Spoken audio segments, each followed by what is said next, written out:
Mm-hmm. Give me a 3, 2, 1 if you can. Live. Hi. Hello. Hi. Hello. We are live. Welcome to our WorldBuilders charity one-shot. This is the third one of these that we've gotten to do. Hopefully, we'll get to do a whole lot more of them. Thank you for your patience. We were trying to sort out some technical stuff on the back end with Nightbot, with a lingering construction noise that apparently is me. There's you guys have been following my story of the ghost wasp. Maybe the ghost wasp is building a ghost nest in the walls now. However, here we go. The Empire has fallen. Or is it? The death of the great dragon Glycinder has shattered the Empire into fragments, with would-be rulers and upstart gods scrambling to carve their own kingdoms and legends out of the chaos. Sakaratul Mott, the head of the military, called all active duty soldiers home to secure the capital of Kadan, leaving the far-flung colonies to fend for themselves. Heroes, such as yourselves, were either conscripted or hunted after Glycinder was slain by her own trusted lieutenants. The shining beacon of reason in peace and strength in this world was prematurely snuffed out, or so the official story goes. Those who know the truth realize it might have happened slightly different than that.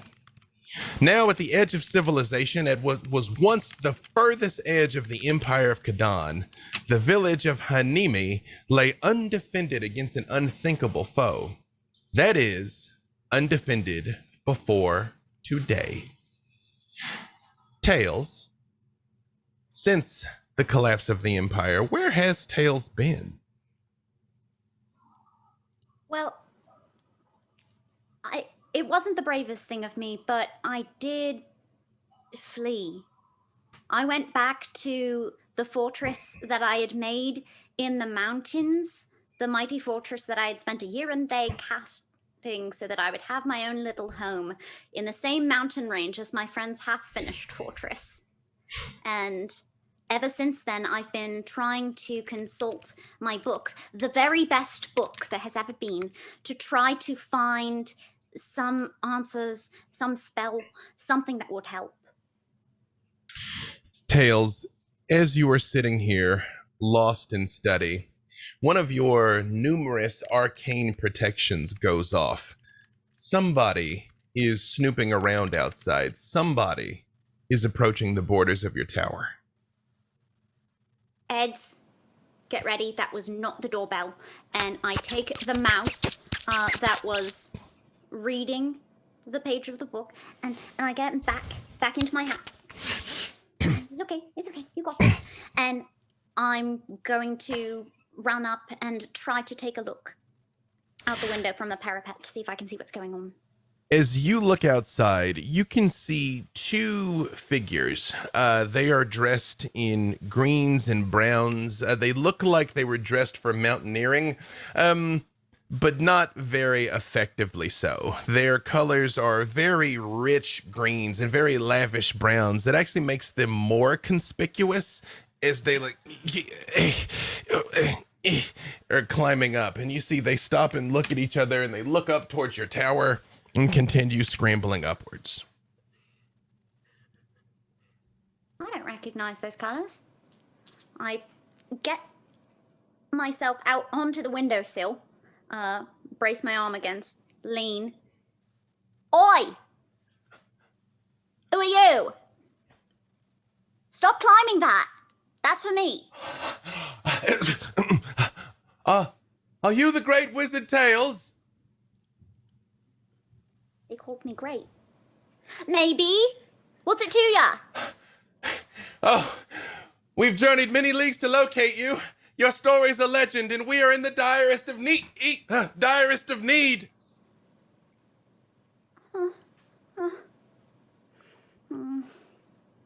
All right, but if I come down there, don't murder me.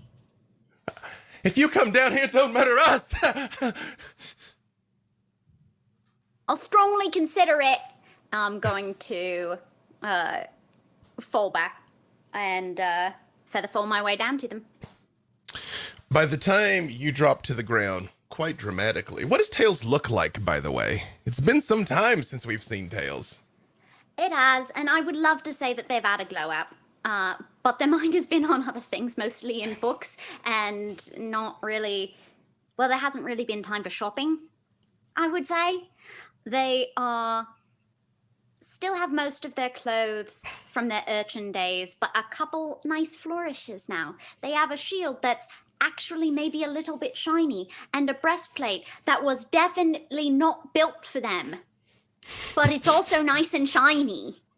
But this little human who is the very model of a Dickensian urchin with pretensions of grandeur and an even grander spell book that is so large it would not fit into frame to show you, but always by their side. And yes, Ed's, the brains of the operation, is usually noodling around somewhere under that hat. As you descend to the ground, Tails, you see these two people stand up and they push their heads back. You can see an old man with a thick white beard and a concerned look on his face, but there's heavy lines around his eyes that you can tell normally a smile graces this face. And a much younger woman with blue makeup that extends all the way across her face and down her chin. And the moment you land, they look at each other for a second like they don't know what to do and hit their knees and bow. Ah, mighty wizard. I instinctively look behind me for a moment. But hi, I'm Tails. The ground is dirty. Can I help? I'm gonna help you up. What's going on? Why did you travel leagues? That's a really long way. It is, but it was worth it. If we can entreat upon you to assist us, we need your help. Our home is in desperate danger, and we've gone ranging, looking for heroes to defend us, and we were hoping that you might be the last that would come back and help us. Where's your home? Hanimi. It was at the far end of the Empire. The far end of the Empire. We were a frontier outpost, not undefended. Our walls are high and thick, but we fear not high enough or thick enough for what's coming. We were warned. One of our diviners saw that within the month we would be overrun, and we're hoping that maybe now that we've gotten some others, such as yourself, even though there is none such as the Great Tails, to come back, that perhaps our civilization might survive. Without the support of Kadan, normally we would have called for the military, the airships, the troopers, the wizards, the... No more of that. The right person. Yes. We can do this. We can fix this. Yes, I can help. Fantastic. Have you heard of the Great Poutine?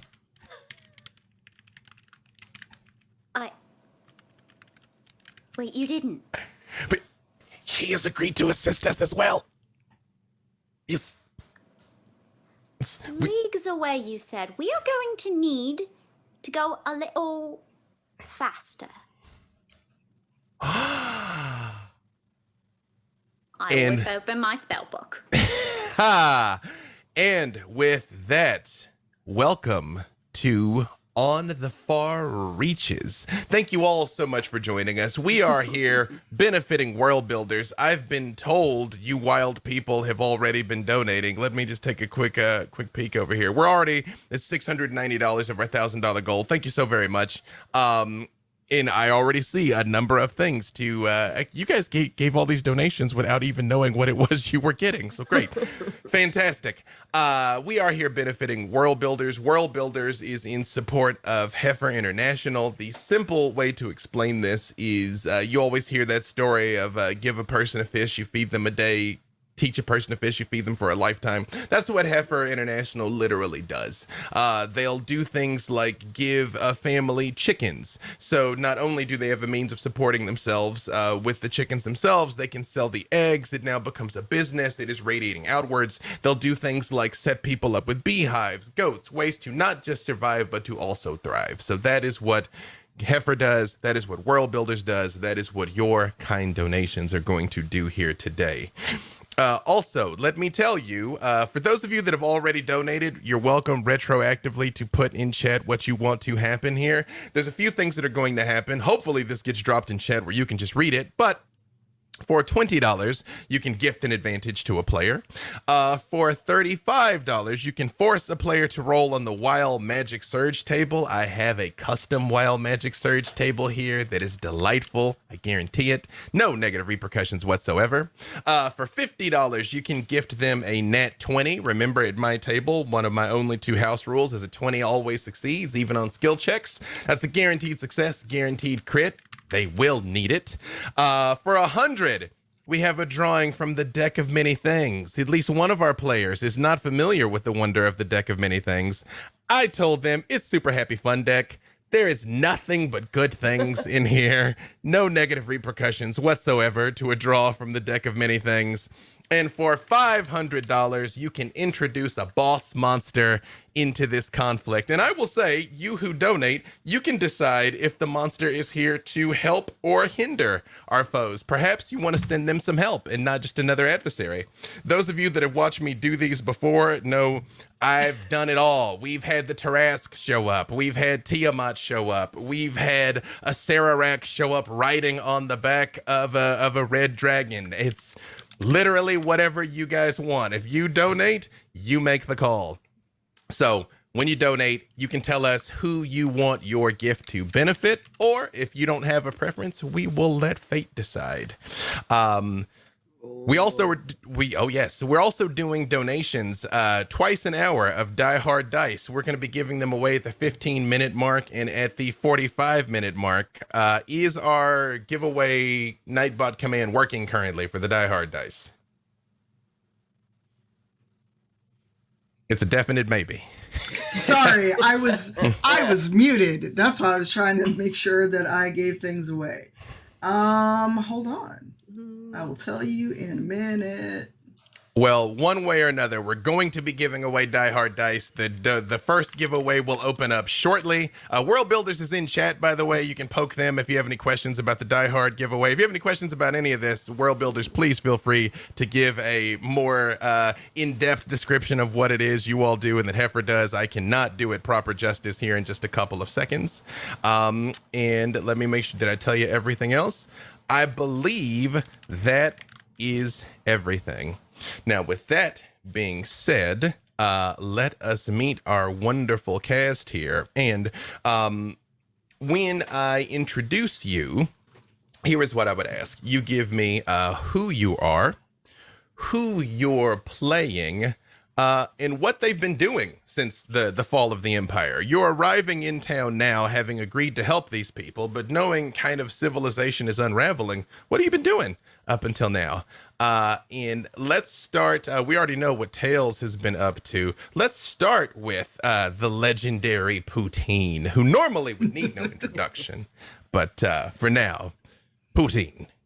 Yes. Well, you know, I was touring in my world tour, you know, because I became so famous from the brilliant things that I've done over the world. I had my jewel-encrusted fiddle that I play my music with. I entertain the masses. You know, I'm a magical bard and the most magnificent bard you've ever seen. But now they want me to come out. Yeah, they pay me good money. I come out. What can I say? It's all right. I'd rather be performing, but, you know, I'd still get to perform. So, you know. And what does Poutine look like? Ah, yes, I'm sorry. I'm beautiful ginger tabby tabaxi. I have diamond-encrusted studded earrings going all around my ears.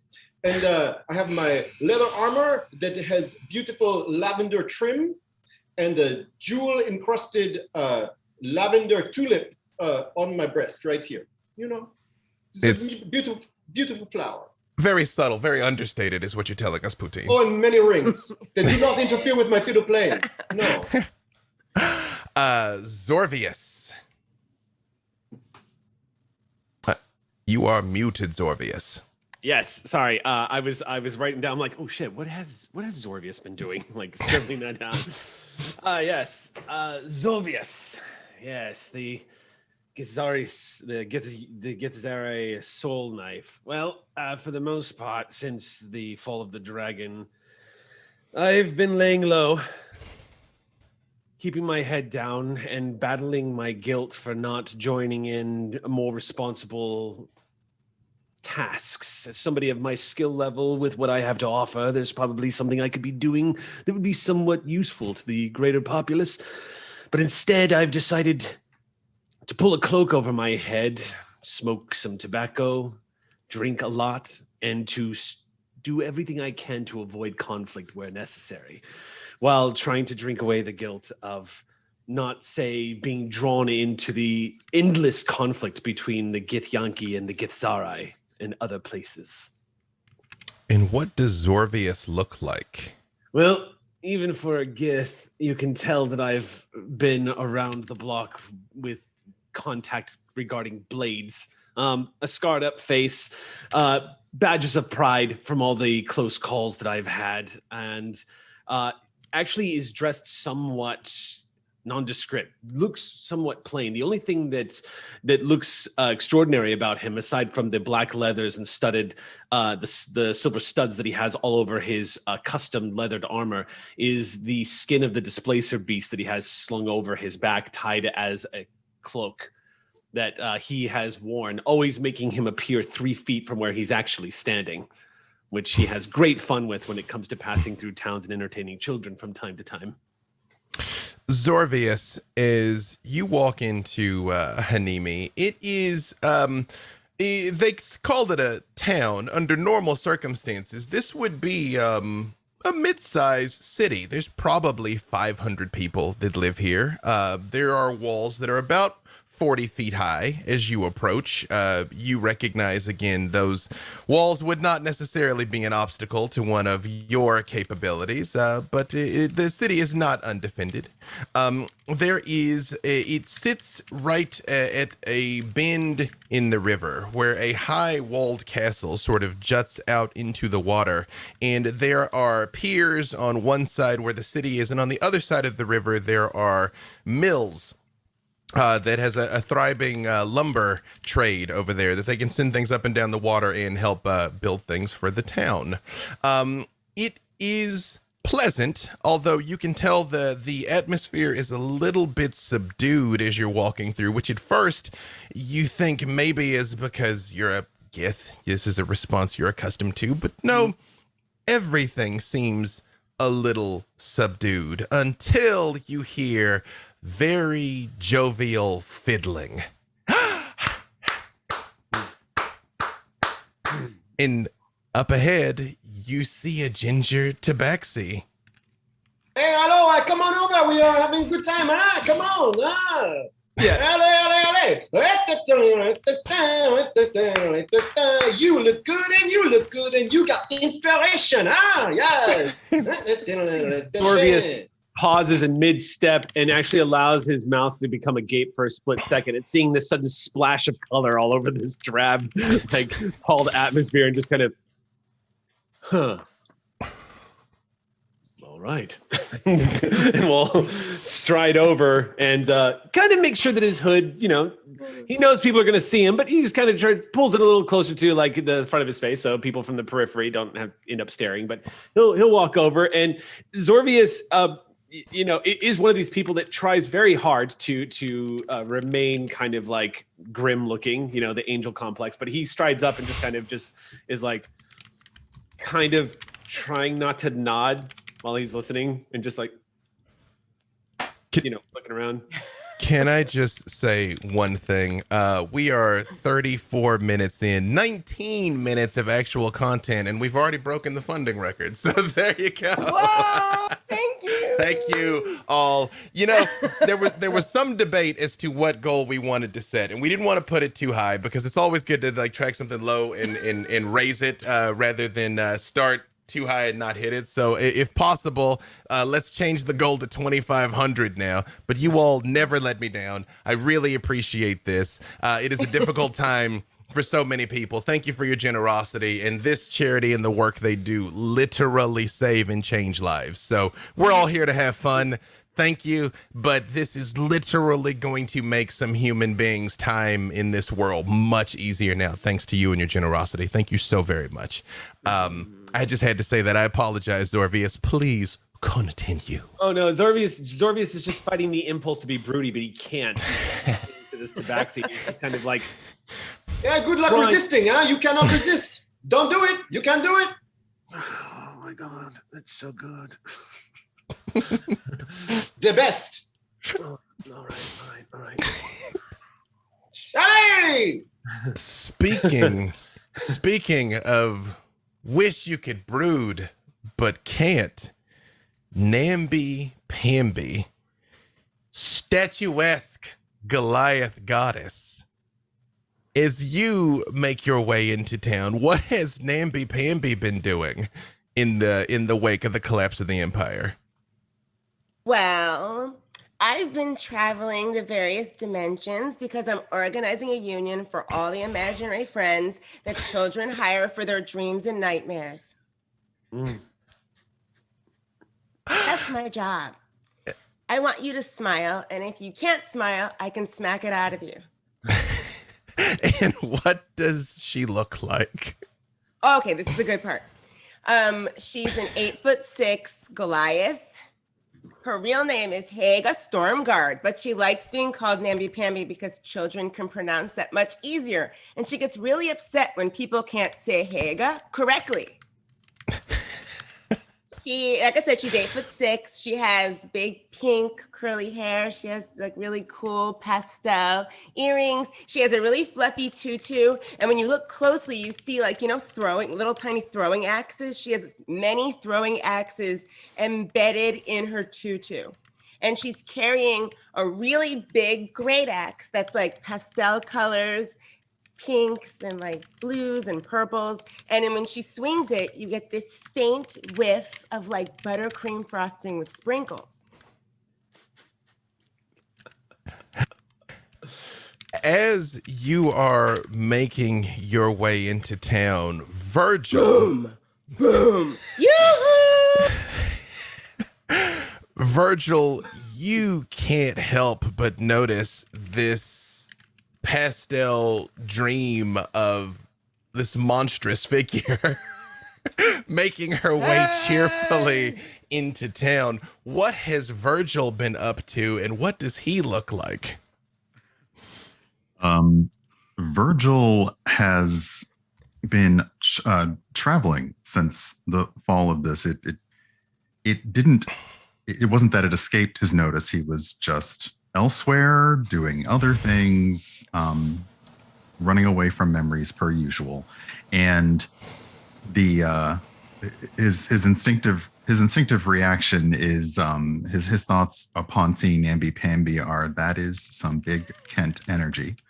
But yeah, Virgil is a your standard average looking humanoid, Asimar, road weathered, wearing a kind of a blue duster traveling coat that looks like it has seen pretty much everything patched up here and there. He is as he walks fanning himself, just very casually, and has completely been taken aback. He thought that the music was drawing him in, but he has now been completely taken aback by the sight and energy wafting off of namby-pamby. It's amazing. Namby, you're used to one of two reactions when they see you. People go immediately towards you or immediately away from you. But you see this dramatic Asimar standing there just fanning and taking you in. Okay. What are you standing near? Anything? Just standing there? Right. Sure. Yeah. Just She says, yoo-hoo! And like at the same time, there's like a small axe that just goes whizzing by your face.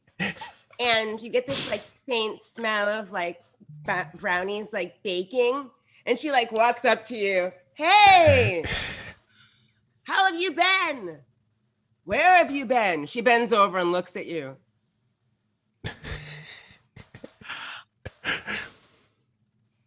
I'm trying to hold it together. Don't even. Just let it go. Just let it happen. Let it happen, Virgil. Virgil, for a moment, for just that one moment, tries to hold it in and just breaks into the biggest smile. He kind of turns his face to the aroma of the axe that has flown past, and he's just like, it feels like he's back with chosen family, and he just says, I've been away traveling, and now I'm back, and it's wonderful to see you. Give Haga a hug. And she leans over and like squeezes you like this. You're like this in her chest.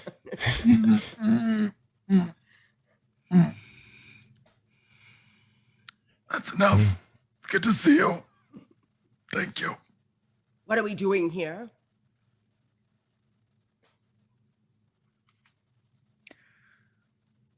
What's that noise? Oh.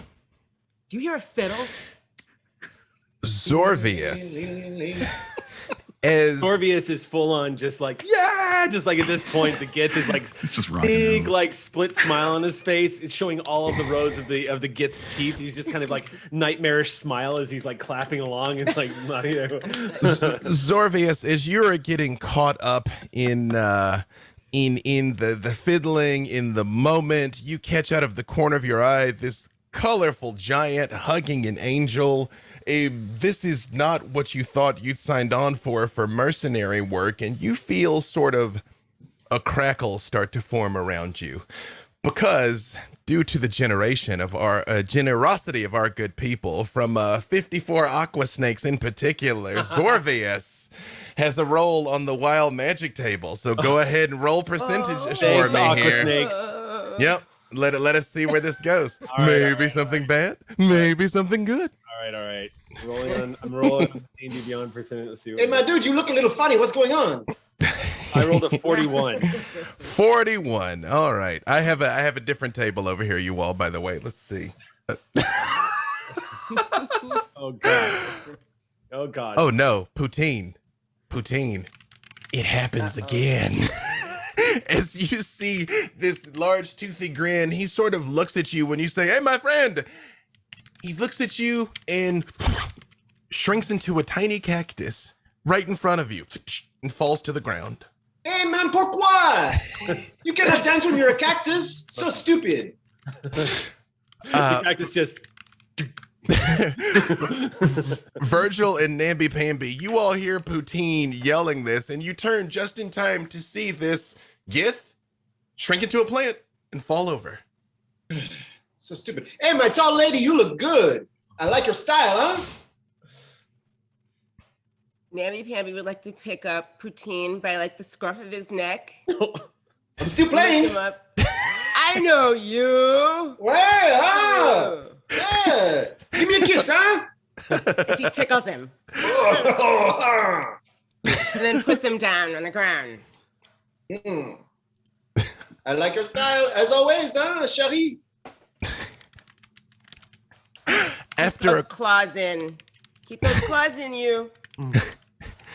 a couple of seconds, the plant springs back into a Gith. A little embarrassed, Zorvius, slightly, because everybody's looking. I'm going to straight man this. I'm just going to play it off and be like, and just keep clapping like that didn't happen.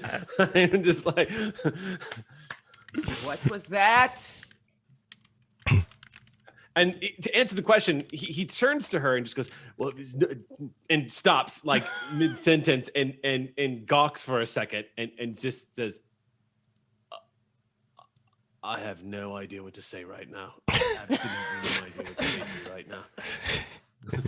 And I'm gonna cast a minor illusion and put the cactus over his face right now. And of course, I don't know that's happening. So I'm just like, what? Celise, Yes. you got there early, of course, and have been quietly surveying all of this. You were the first draft of the people that they conscripted to come here, and a sinking feeling is starting to set in that these might be your support here for this mission. Oh boy. So as I look around, I see my friend, the Azamar. Virgil! What does Celise look like, by the way? Celise is a tall, dark brown-skinned woman. She's plated armor up. You know, she's never really stopped fighting, even though she's kind of come and gone, hung out with the rivals and gone her own way. She's wearing she's got a heavy shield with the mark of Tyr on it. It's weather worn. It's beaten. This shield has been through some battle, and there's a long sword on a harness on her back. Her locks are down, and her gauntlets are clipped to her belt, and she's just looking around like, I thought, well, at least Virgil's here. Hey, grumpy lady, turn that frown upside down, huh? Try to resist this, huh? Poutine, give me a history check. And Namby-Pamby, you can as well. Both of you are particularly far-traveled. That would be an 18, 18, perfect. Namby-Pamby? That's a 3. I haven't been traveling that far. None of these people are imaginary. They're not. Poutine, as you catch Celise yelling for Virgil over there. That face is familiar to you. You collect stories, and there was tell of a human paladin who has done wonders, literally gone to hell and back. You wouldn't have thought to see her here, but that looks like Celise.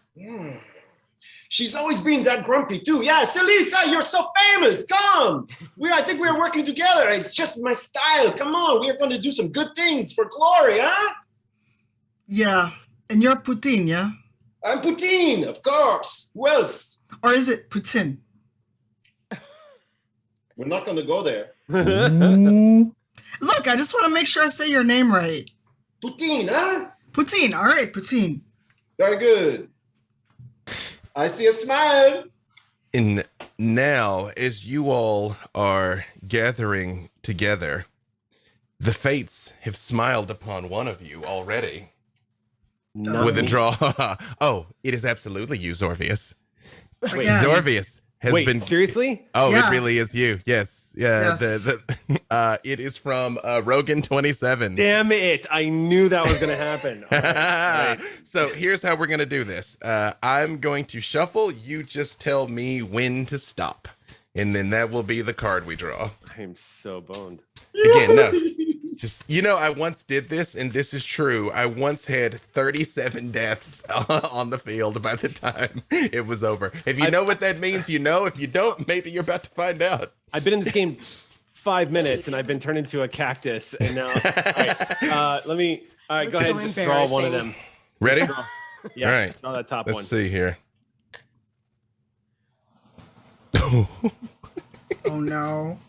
You know what? no. You know what? In the interest of charity, I'm gonna say that was a bad one. Here's what we're gonna do.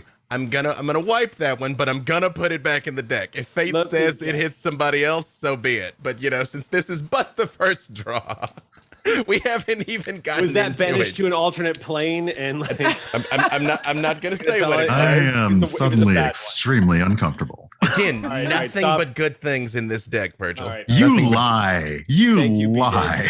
Whatever. So this was a good one, but it is one that doesn't apply. So I'm going to cash that in for 2 more draws here. Let's see. It was gain 10,000 XP, but you're level 20. Doesn't I'm matter. level 20. Yeah, it doesn't matter. That's nice. Can't donate to you guys too. You know what? I have this one out, but I have it but it's going to happen at a dramatically appropriate moment, Zorvius. We're just going to put that one to the side. We're going to put that one to the side. Great. Thank you, Cool. Rogan, Cool. 27. As Thanks, you Rogan. all, oh yeah. Thanks, Rogan. I thank you. As you all are standing here, you find the first thing you notice is all of Poutine's fur starts to stand up on end a little bit. And then Namby-Pamby's pink locks do as well, as a crackle of electricity starts to work through, and you... And standing in the middle of you is a small human urchin and two very stunned-looking alpine hikers that are like, oh, we're home! How did you do that? You are the greatest wizard of all time, Tails. I'm not even in the top 5. Are we too late? Can I help? What's going on? No, the water's warm. Come in, jump in, huh? I grab one of the hiker's sleeves. It's Poutine. Oh my God,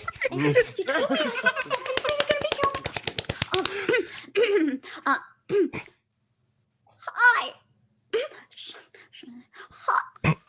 Yeah, no, the back of the throat. Hi. Hi. Hello, Tails. Hello, Tails. Hello, welcome to the adventure, l'aventure. You all came. They all answered. You're all here. We're saved. Everyone, we're saved. Our heroes are here to defend us. And you see just random people walking by all stop what they're doing. Oh, hey, all right, all right. The town of Hanimi looks not unlike this, what is behind me here. And you do see people lean out their windows and cheer. A bell starts ringing in a nearby temple as people are stopping what they're doing to herald the arrival of you heroes. You're welcome. Is there anything we could do for you? We'd hoped to be back before you arrived. If not for Tails, it would have been some days before we returned. We underestimated the journey to their tower. You point us in direction for where we can help, huh? We should probably go up towards the castle first. You all are going to want to meet with her, I think. Our god. Ooh. Vernor. Oh, well, okay. Sure.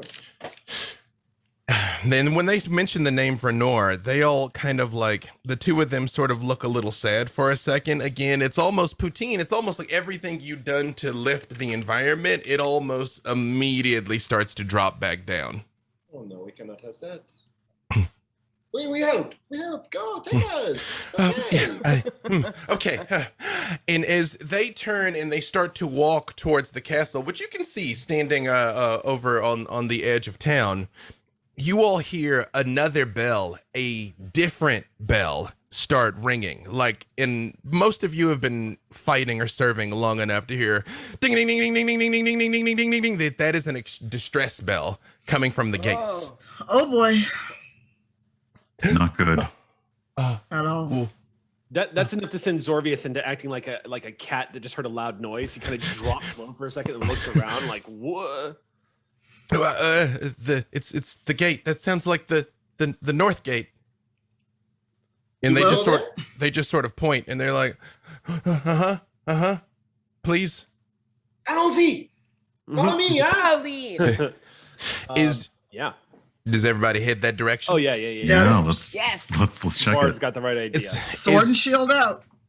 You all ride over. You see, as you're getting closer, townspeople fleeing from that direction and soldiers with spears heading that direction. And you see a number of people lined up on the walls with bows looking over at something.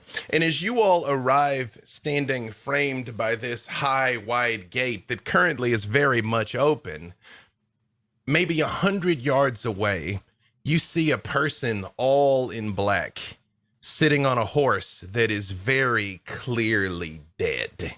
Look at that. He Its stole it. head is like rocked to the side, and it is worn and bones show at different points.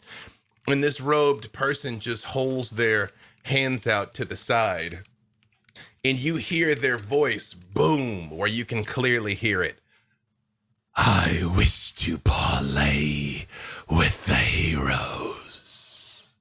I'm going to put my foot up on the side of the wall and lean over and be like, you should feed your horse. I assure you, she will eat her fill soon. Might I approach? Don't hurt nobody. And you see, Parlay, huh? yes, parlay. And he kicks the horse slightly, and it very slowly starts just trotting forward. And the figure still has his hands out to the side as he's approaching. Turn and glance at everyone around me and just be like, do you all think this is really a parlay, or do you think this is just a good opportunity for him to threaten us? Insight I think check. he's flexing. Insight, roll it. On who? Yeah. Everybody. The first roll Well, of the game. presumably on the your visitor here, I assume. It's 28. 28. 20, well, as you all know, 30 is godlike success. So 28 is pretty high up there. However, before we resolve that, another person hath been blessed with a draw from the deck of many. Oh boy. You say Thanks. blessed, but I mean, it's a blessing to me. Thanks to Panther Lily, our good friend Brian, Virgil hath been blessed with a draw from the deck. May the So, gods have mercy on you. indeed. You Because just found out what the deck was today, and now you get to draw for us. This is going to be really I was good. going to say, it's like a Do Virgil we need- drawing his very first Do time. we need to know Okay. marching order in case something specific happens? It's like, you know, if it's relevant, I'll ask. So, Virgil, just say when to stop. Stop. Would you like me to cut the deck or just right off the top? Please cut the deck. Okay. Again, I'm just drawing this out as long as I can. Maybe if I run down the clock. so here, the good news is I, in my infinite wisdom, shuffled my key card into there, like where it tells me what they are. It's a Joker. It doesn't count. It's true. Wow. Hey, good thing, Virgil. Good thing for Virgil. I'm going to put that to the side to resolve at a dramatically appropriate moment, but it is a good thing. Look at that. Your very first draw of the deck of mini ever was good, because they're not all good. What's coming for Zorvius is not good at all. So, there you go. Thank you, Panther Lily. Thank you, Panther Lily. Perfect. I'm going to put that to the side. We will resolve that at a dramatically appropriate moment, Virgil. Oh, dear. Insight, Poutine. They're not here just to talk, but you do not detect overt aggression. it's okay for now. But we be careful, huh? Okay. Poutine, maybe you should be the one to do the talking. Since you're the social here, right? With pleasure. Hello. What is your name, huh? This person comes riding, and it's clear they're going to ride all the way through the gate unless someone tries to stop them. I And- jump down in front with a flourish. You see, when you land there, the horse kind of lifts its head and looks at you with dead eyes, Poutine. And after a moment, they push the hood back, and you see what looks like a very, very pale elf. He is almost ashen white. And he says, "My name is Setsunai." Hello, I'm- Poutine. And he turns his head for a moment and he says, "I think I saw you perform once." I'm not surprised. He turns and he kind of like looks towards the city and he says, "You are far from the capital, Poutine. What has brought you so far hence?" Well, they ask for me, I come. If it helps, I'm selling tickets to my shows, and something good happens, they sell more tickets, huh? Simple. I don't suppose I could reserve a front row seat, could I? It depends on what happens. It's possible. So tell me, who's up on the wall and who's on the ground? I mean, there's stairs and easy access. You could have easily been at either one. It's really just up to you whether you stayed ground level or went up to the wall. So which way would Celise have gone? Oh, Sleece would have absolutely taken the high ground and been ready to leap. Perfect. Virgil? Yeah, upon seeing Poutine go down, he would just cast like that deep spiritual sigh at Celise and follow Poutine as somewhat of a backup. Perfect. So Virgil's on the ground. Tails? I'm up high and flipping through my book, trying to see if I can get an illustration either of this person or of a horse like this. This is fascinating. I've never seen it before, and like, what's going on here? Perfect. Namby Pamby? How tall is the fence again? 40 feet. It's 40 feet. Okay, yeah. So she just basically can jump up on top of the fence. But before she does it, she sees this dude in like his all black outfit, and it just doesn't sit well with her. So she'd like to prestidigitize, and they're all wearing like pastels and pinks and like rainbow colors and just something brighter and happier. Spreads more joy to everyone. You're gonna change this person's clothes? Yes, completely. I have a quick question. Yes. Am I still Gith Cactus? No, that literally was just till your next round. But just making sure, Is he because still I had cactus a cactus face. No, okay. Oh, wait, yeah, For a moment. Like, Right. oh, Okay. Yeah, where's Zorvius gonna be?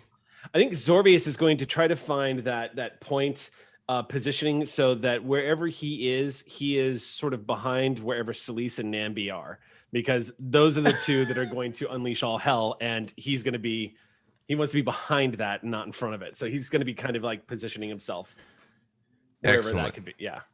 Excellent. So I guess up on the wall is probably like maybe just a few feet away from Celise, just kind of standing there and ready to get behind her if necessary.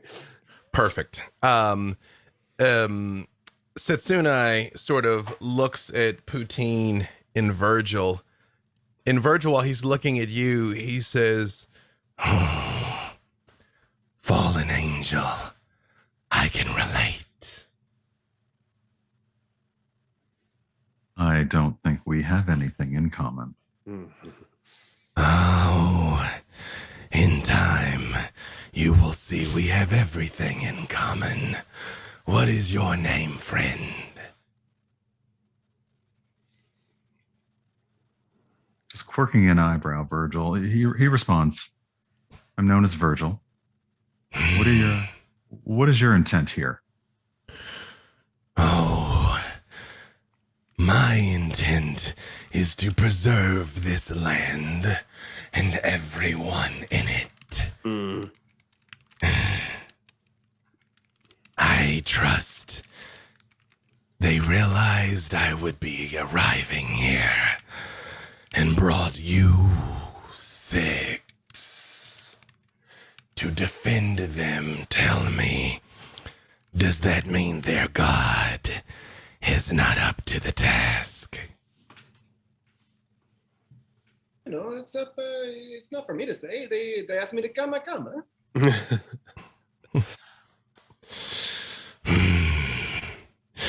Here is my offer. And his voice starts booming again. Anyone who wishes to go, go. Because by midnight, everyone in here will be mine. Yeah, Zorvius is going to say to Celise, "There it is. See, I told you. He's just going to come through. This isn't parlay." Anyway. Oh, I know that. And in case anything kicks off right now, Celise is going to use Beacon of Hope on the party. Excellent. What does that do? Because not everybody may be aware. Beacon of Hope, if I could go back to it, With my Shield of Psychomancy, this spell bestows hope and vitality. Choose any number of creatures within range. For the duration, each target has advantage on wisdom saving throws and death saving throws and regains the maximum number of hit points possible from any healing. Excellent. As you start glowing up there, he looks up at you and he says, "Oh, beautiful. I feel a swelling inside of me. Maybe it's just nausea. Look, I'm willing to surrender into your custody right now. Do whatever you will with me. Put me wherever you will. Or turn me away. It makes no difference." And he hops off the horse. You see, he looks rather slight of frame, but you hear a resounding crunch in the soil when he lands. He's heavier than he looks. He's And he shrouded in just- cloak, so he's probably got armor underneath that, right? Is that what it looks? Is that safe? He's fully cloaked. You can see his Okay. pale elven face. He's pulling a school on us. Yeah, other than that, it is just robes. Even there's gloves on his hands. In fact, you can see no skin except his face. But he looks very gaunt. You say you want them. They'll be yours. Yours with what does that mean? Tell me more. I want to know. I want to understand. He looks at you and he says, "Ah, Poutine the diplomat. I'm honored. Everyone here knows the death of the dragon has brought chaos. I bring order. I bring peace. I bring protection against the inevitable." The inevitable death. The inevitable. And he does flash a very wide smile when you say that. I don't know. What do you think, Virgil? What should we do, huh? I don't know. I don't feel so great about this. Let me tell you something. Setsunai? What's it again? Setsunai. Setsunai. I think you're kind of a bully. I think you're a little bit of a bastard. That's what I think. A little bit. I don't place your tongue, but un poquito, yes. Up to you. Okay. I'm gonna talk to my friends. We're gonna figure out something. We're gonna get back to you. Huh? You going anywhere? You got some place to be? He just like holds his hands up and like leans against the horse idly, which creaks when he does it. Like, I have all the time in the world. And I booped the horse's nose. There's a delayed reaction when you boop it, and then it turns and looks at you after like a Hello. beat. Hello. Hi. All right. I want to go back up and talk to the people. As you go back up the wall, And I'm gonna climb the wall. If I can do that, you know. as you go back up to the top, Celise, Zorvius, and Namby-Pamby, while you are there, the guards have parted, and another woman in bright sky blue armor with a red horsehair plume over the head has come walking up, and everybody clearly gets out of her way as she's approaching. And she looks down at the scene playing out, and she says, "I'm Tacinda, captain of the guard. You all are the heroes, right?" Yeah. Well, our forces are at your command. Well, what do you know about this guy? He seems like he knows you guys, huh? She looks down and she's like, "I do not know that face. It's weird. Do you wish me to have the archers loose upon him?" What do you think? What do you think, Namby-Pamby? Not yet. And you notice right when she holds her hands, like they all tense. And when you're like, not yet, she just like very slowly drops it, and they very slowly ease up on the bows right then. You all see down below, he is just looking. He's not moving. His hands are out where you can see them. Most of you are spellcasters. Well, you all are aware some people can cast magic without moving, but for the most part, he looks like he's standing there just looking at the city. Can I tell How if is he doing is that? undead? Okay. Do you use your divine sense? Yes. The horse is very dead. He does not register as undead, celestial, fey, or fiend. All I'm not sure right. what he is. Okay.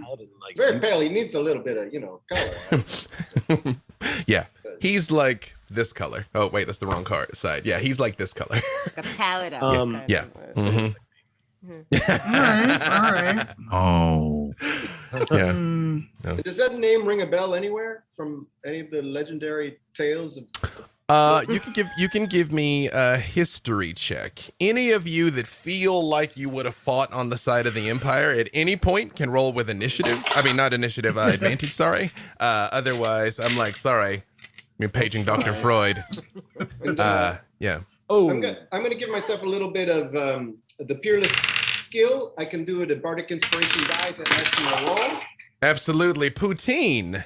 Yeah. As you are thinking about this here, that bizarre crackle that makes your fur stand on end kicks in again, and you have been forced to, not forced, you have the opportunity to roll on the wild magic table thanks to Tonkage Tonkatsu. I know I butchered that. I apologize. But yes, please roll percentage for me, Poutine. oh boy. I shall. It's going to be very fun. You never know. Adventure. 98. Oh shit. What?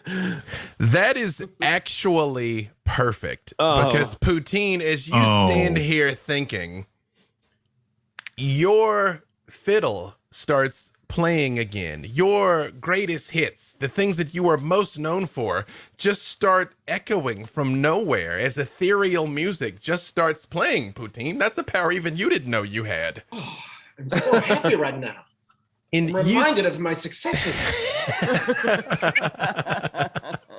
Also, you all have a number of advantages 20s. We have our tracking sheet here. I'll leave you all to look for that because I can't track it all. But thank you all for your generosity. They know what they've got. Yes. All right, I rolled a 14 on history. That could be anybody, Poutine. Yeah.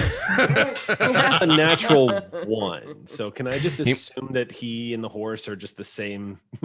you have successfely rolled to disbelieve, Zorvius. Yeah, like, I'm I mean, this what are you all talking about? I don't even see anyone. This might be cactus juice hallucination. It's Yeah, still, exactly. it's still It's the quenchiest.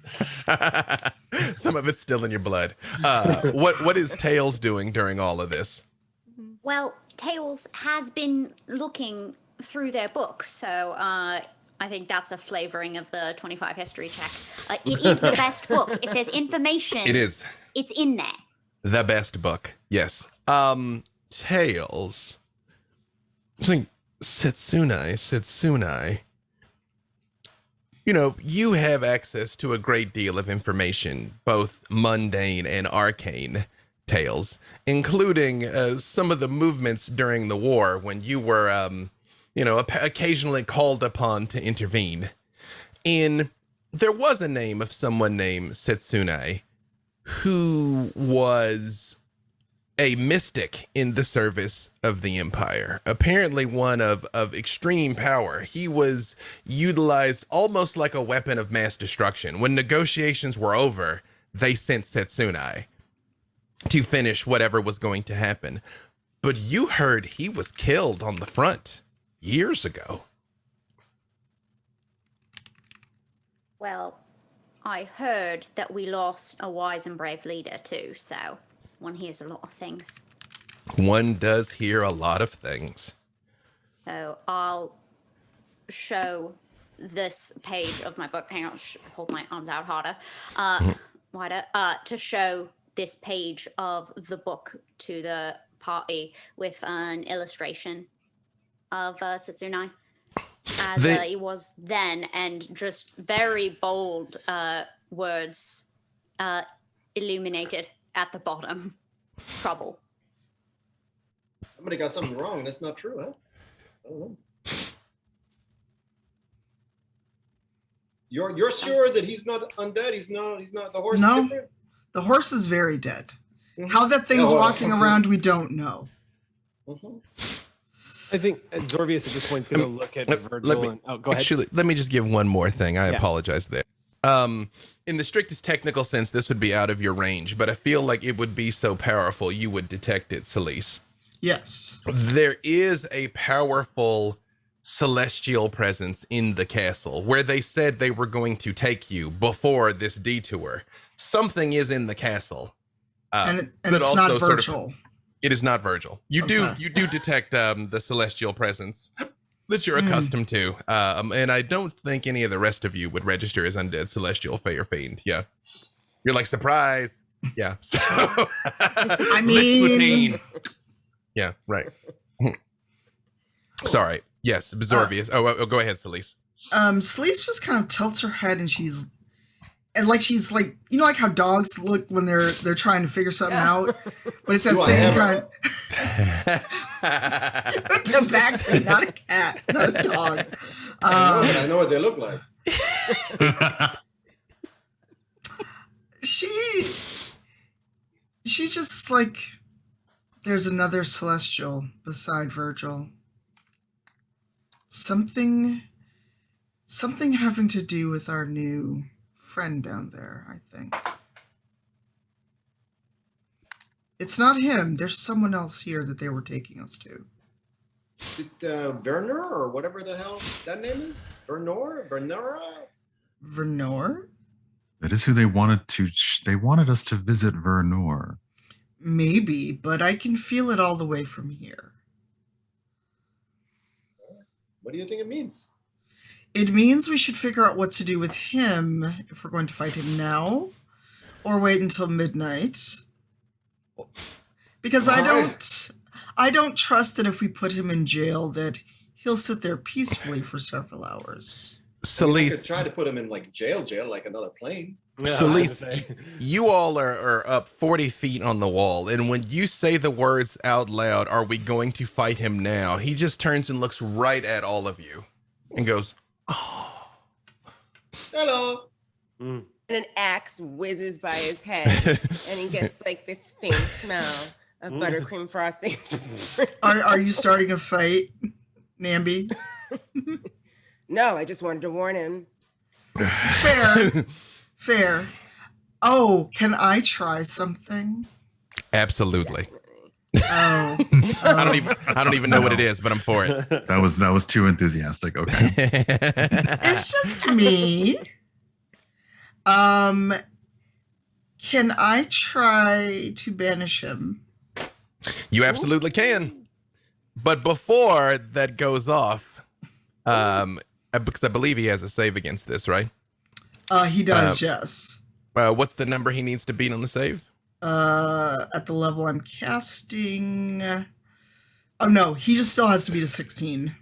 Perfect. I'm going to I'm gonna give him a little cutting words. He's got to take what away. are you gonna say to the what are your cutting words that you Satsuni, good luck with this, huh? And by good luck I mean bad luck. All right. And what are you taking away from it? 11. Okay. Celise, what do you do when you go to banish him? I set my shield down, and Virgil will probably be the only one that's used to this. So she sets her shield down and kneels and holds her sword like over the top, like she's going to attack. Mm-hmm. Considering she's on top of a wall, this is pretty impressive, but she's level 20. And she like stares down at him, and the energy coalesces around the tip of her sword and shoots out toward him. Sorry, it's not for saving throws. It's not for saving throws. It's only for ability checks. Sorry. Oh, yeah. All right. sorry. I haven't had cutting words in a while. That's interesting. As you been living that swords bard life, as you cast this spell, Celise, You see he sort of like shudders for a second and looks down at his hands as they begin to like become encased in this energy. And he just looks up at you and he says, I take it parlay's concluded. And vanishes. Well, Where did you send him? You don't have to specify. Oh, He could be in like the 5th plane of Avernus, or I could have sent him into the middle of the sticks. Or we You- just teleported him into like an EB game somewhere. Yeah, you either send him back to his home plane or nowhere in particular for a minute, basically. Yeah. Yeah, But if he's not from the plane. But he's not from the plane. He's gone for good. That's true. If he's not from this plane, he is gone for good. However, we have been blessed with another draw my from the deck of God. many. oh This my time goodness. for Tails. Yay! oh no. Yay! So I Tails, fully they support win. this. Yep. It's only because Heads couldn't draw for himself. Yep. Sam will remember that, Eric. Hey, super happy fun time. I'm telling you. It's As gonna be this is fine. happening, as he teleports away, as he gets banished, and says his line, and Zorvius is going to turn and look at him and be like, "Does anyone else get the impression that he doesn't know what parlay really means?" Probably. He never meant to parlay. Right. Say I've when, been, Tails. I've been on many ships. It never means parlay. Right. So just Hang on. keep shuffling forever. No, Again, run down the clock. stop. Cut or don't Stop. cut. Please stop. Cut. All right. Oh, see, those were my cutting words. Ah. Oh, I Does it? inflict the psychic Gonna damage keep before coming, we even folks. roll in. Oh no. oh no. Oh no! I'm sad now. What did you do? I just that face sad. You know what? I'm glad, Urban, your first pull was good. Look what you did. he Sam. no, Like, he is. Oh no. No, he doesn't know what to I'm do. just sitting here like, How do I do this? This puts us at a crossroads. This puts us at a crossroads. Excellent. Oh, we are in a town, so that's different. Tail just disappears. what? Where What? did he go? Did she go after? Did they go after them? That's what it looks like. That's So not how what that. did you do? I didn't do anything. I only banished Elise, him. I can't ban. Look, I may be a powerful paladin. I can only banish one person at a time. And why would I banish Tails? They've done nothing to me. They're nice. Very cute too, you know. Yeah. So Yeah, Tails, Tails is very vanished. cute. Tails does vanish. It's all right. It's not Tails! like we're using a 20th level spellcaster in the midst of a battle. We're fine. Poof. There's a sudden Right, what- absence of friendly squeaking now. When you all are trying to figure out what happens, you see the horse just sort of like looks to the left, looks to the right, and turns and starts to leave back in the direction it came. Hold want up. some food Wait a before you minute. leave? Mhm. I feel like Unless someone's it does not react in any way to voice commands. Unless you can try and stop it, but otherwise and it's like it's not running or anything. It's just like very clop, slowly clop. walking. Yeah, walking walking away. I did my job. I dropped you off at your destination. I am out. Mhm, It's a horse Uber. It's an undead Uber. mhm. Huber, as it were. Yeah. undo. Oh, Oh, Better. a hubris. Yeah. You all see Tacinda, the captain of the guard, looks for a moment and she says, I know they're a powerful wizard, but is that supposed to happen? Are they invisible? Are you here? And they very much like run their hand through where Tails was and they're like, Play it off. okay. Play it off. Play it off. Mm. Yes. I should We know exactly where she went. They come. went. I should present you to Vernor. This seems like this is greatly complicated things now. All right, yeah, let's go, huh? As you all run away, Tails, somewhere, Yeah. you appear in a crystalline cage. And you are in darkness. And you're aware of two other presences around you. But you don't see anything.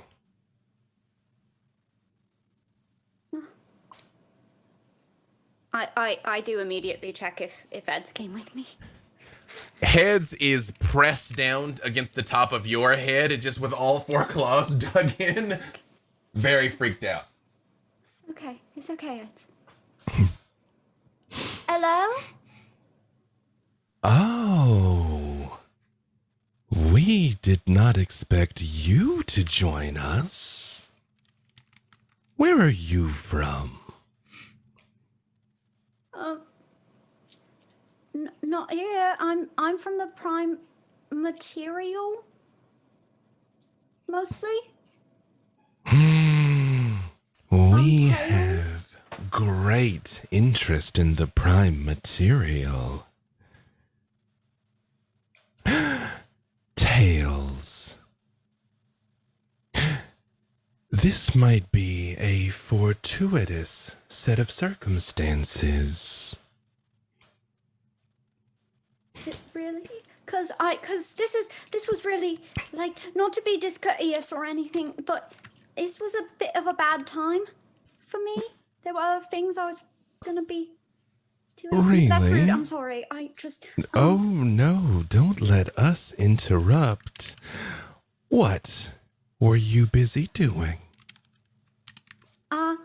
Well, I was hoping to evacuate a town before there was a really big fight from someone who is very disconcerting and seems to want to, I don't know, maybe steal power from a god or something. I was still figuring that out. I was looking in my book and then I was here and I don't know how. And did you do it? Because that's really rude. You should have asked first. Evacuate a town, steal power from a god. Fascinating. Tell us, Tails, would you like some help? And when you hear "would you like some help," two blue glowing eyes appear in the darkness. This kind of scenario always works out. It's going to be fine. Super happy fun time, I told you.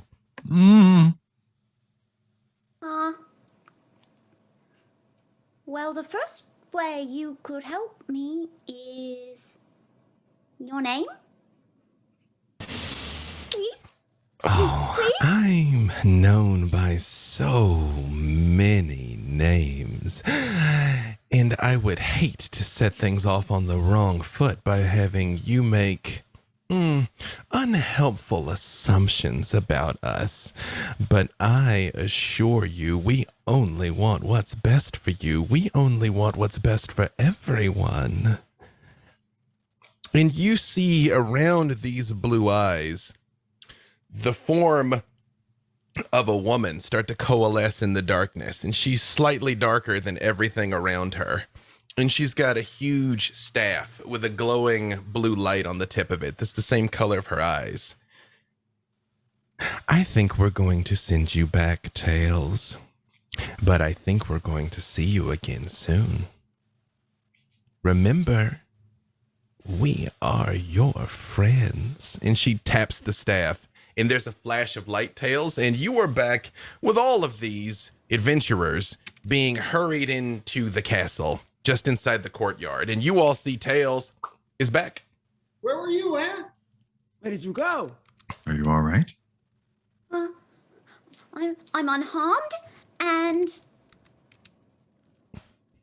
I think everything is fine right now. I don't know where I went, unless you've ever heard any stories about crystal cages, or I start to flip, dark crystal cage. Don't know, but there were two people, and one of them, they had blue eyes, and they were glowing, and they said they were my friend, but kind of in the way that the man who ran the orphanage said he was my friend, and he was not. Give me an Arcana check, Tails. I would love to. This is your jam. And my jelly and my preserves. Jelly don't shake like that, Tails. Yeah. That will be 27.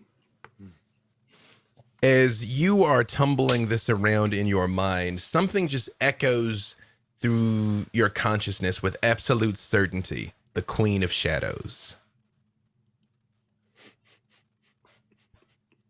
Queen of Shadows. Does that ring a Ring bell? any bells? Does that ring a bell? Nope. Yeah. I bet she has cool fashion sense, huh? Probably. is you all are being rushed through this place. You feel it starts getting colder. It is mid-springtime here. It is the plants are blooming. The crops are being harvested. It again should be a time of joyous plenty, if not for Doom. but the impending doom. But there is it's not like snowy, but there is definitely like a crisp coolness on the wind. And again, Poutine, your fur starts to stand on end again, which makes you think that you're about to have another one of those surges. But it starts happening to all of you. All your hair starts to stand on end. Any metal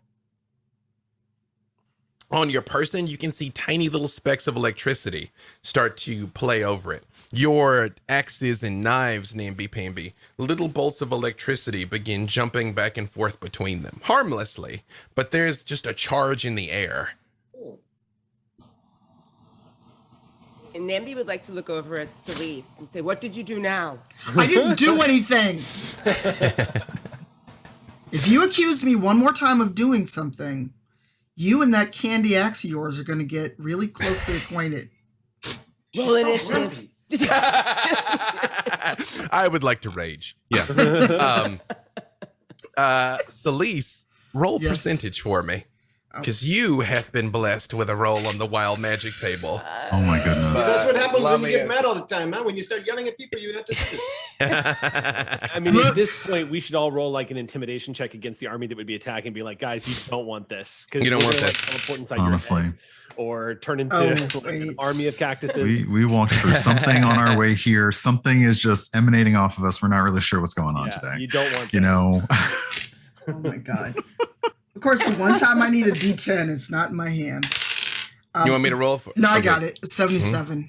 77.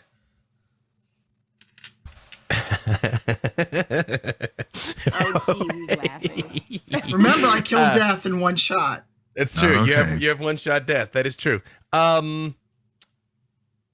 Celeste, is Yes.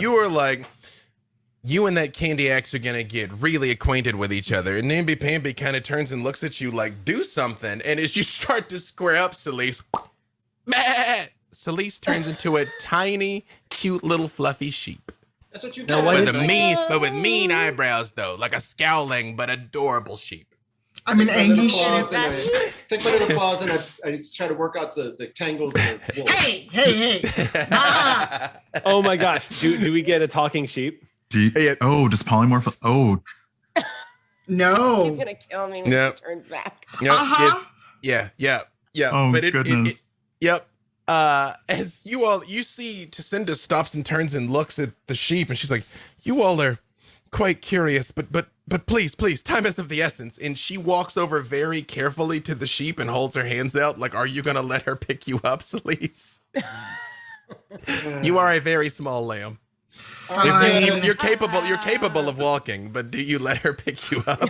Fine. And I just like glare. I give Angie. Yeah, She's mad. Yeah. Virgil looks at this now extremely angry. Like that's definitely still Celeste. I need Angie Sheep Celeste art stat. And undead will think twice about attacking us now. She very much carries you like a person that is carrying an animal of questionable housebrokenness. Like, okay, all right, great. Yes. As she goes, and you all come forward, and inside the castle, there are two doors that look like they're made out of actual clouds. They are white and fluffy with little bits of electricity that kind of go through them. And as you all approach and the doors open, a thick mist comes rolling out, and you see Tacinda stops and literally falls to both knees, and she's like, I can go no further into her presence. Please continue. And she does put you back on the ground, Celeste. I cannot wait to write a song about this. I can't wait to figure out how that song goes. Do you all go into the room? Wait. You just see this little sheep Tails leans into scream. Zorvius real quick. I think it's a polymorph. I could dispel it. Have fun. Really? Very, very, very, very quietly. I cannot. No, I got a decide. 23 he's passive got Oh, a yes, I'm huge sure I was going to say, Pick our it up. pass. Yeah, there's no way. Poutine- The Poutine sheep knows. ears. I'm hoping to. Oh, well, I just want to check because I don't want you to be mad at me. Oh, I'm not mad, but it's fun. Why not have some fun, huh? It's all right. We can do it like that if we need to. Let her be right now. It's good. Tails, you gonna let the angry sheep stay angry sheep? I was like, no one's gonna be more mad than Celeste right now. Sheep's mate. Yep. I mean, maybe this is good. Maybe this is working Celeste into a frothing anger so that when things break loose, the sheep will explode into a vengeance paladin of destruction that we all need on our side. Well, the good news is fate has smiled upon you, Poutine. With a draw. Boy, here we go. You hear a little If angry Poutine- sheep. Poutine's like, no, it's fun. Don't worry about it. Say win here. Stop. All right, hang on. No cut. No cut. We're going straight. That's from Ryan Blades, by the way. I apologize if I said your name wrong. All right.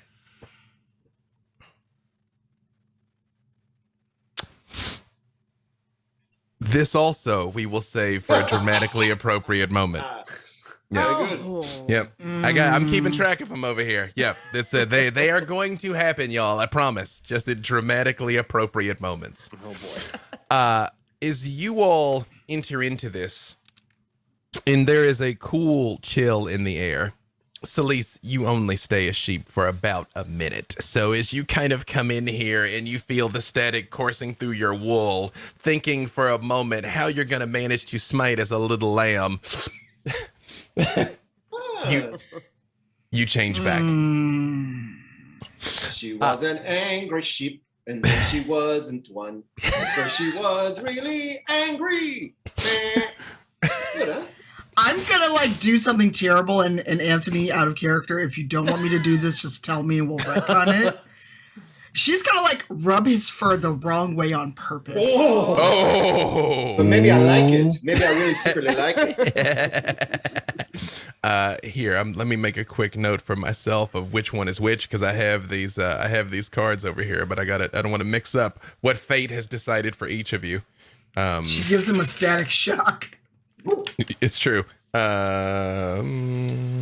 You're just lucky she took off her gauntlets. Maybe I like that too, huh? Oh, wow. As you all are having this exchange of inner exploration and absolutely not kink shaming, you all hear what sounds like whispers coming from all directions, all around you. Have you all come to protect my children? I think so, huh? Yeah. If you're the one that summoned us Yes. here, yes. I am Vernor. Unfortunately, my strength is failing. In the past, I would have defended this land myself, but for some reason, I seem to be dying. I don't know why. Perhaps I relied on Glycinder's might in ways even I did not anticipate. Well, what can we do to help? At the far side of the room, you see the clouds begin to coalesce into a long, almost bird-like head that goes up towards feathers that kind of look like lightning around the edge of its face. But it's huge. Its head is almost the size of namby-pamby. Even though this room isn't really that big, to tell you the truth. She's like, I believe you have already done so by answering the call. Is it true that our enemy is revealed? Yeah. This lady here, she banished him. For now. You see the head just vanishes and just reappears next to you, Celeste. Oh, so easily was he undone. Are you sure? Well, I banished him. The question is, Without knowing from whence he came, I might have sent him home. Or he could be swimming in the river Styx right now.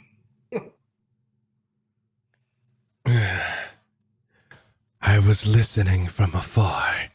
He said they would return at midnight. Hmm. About what time is it now? You hear this groan kind of come from all over the place.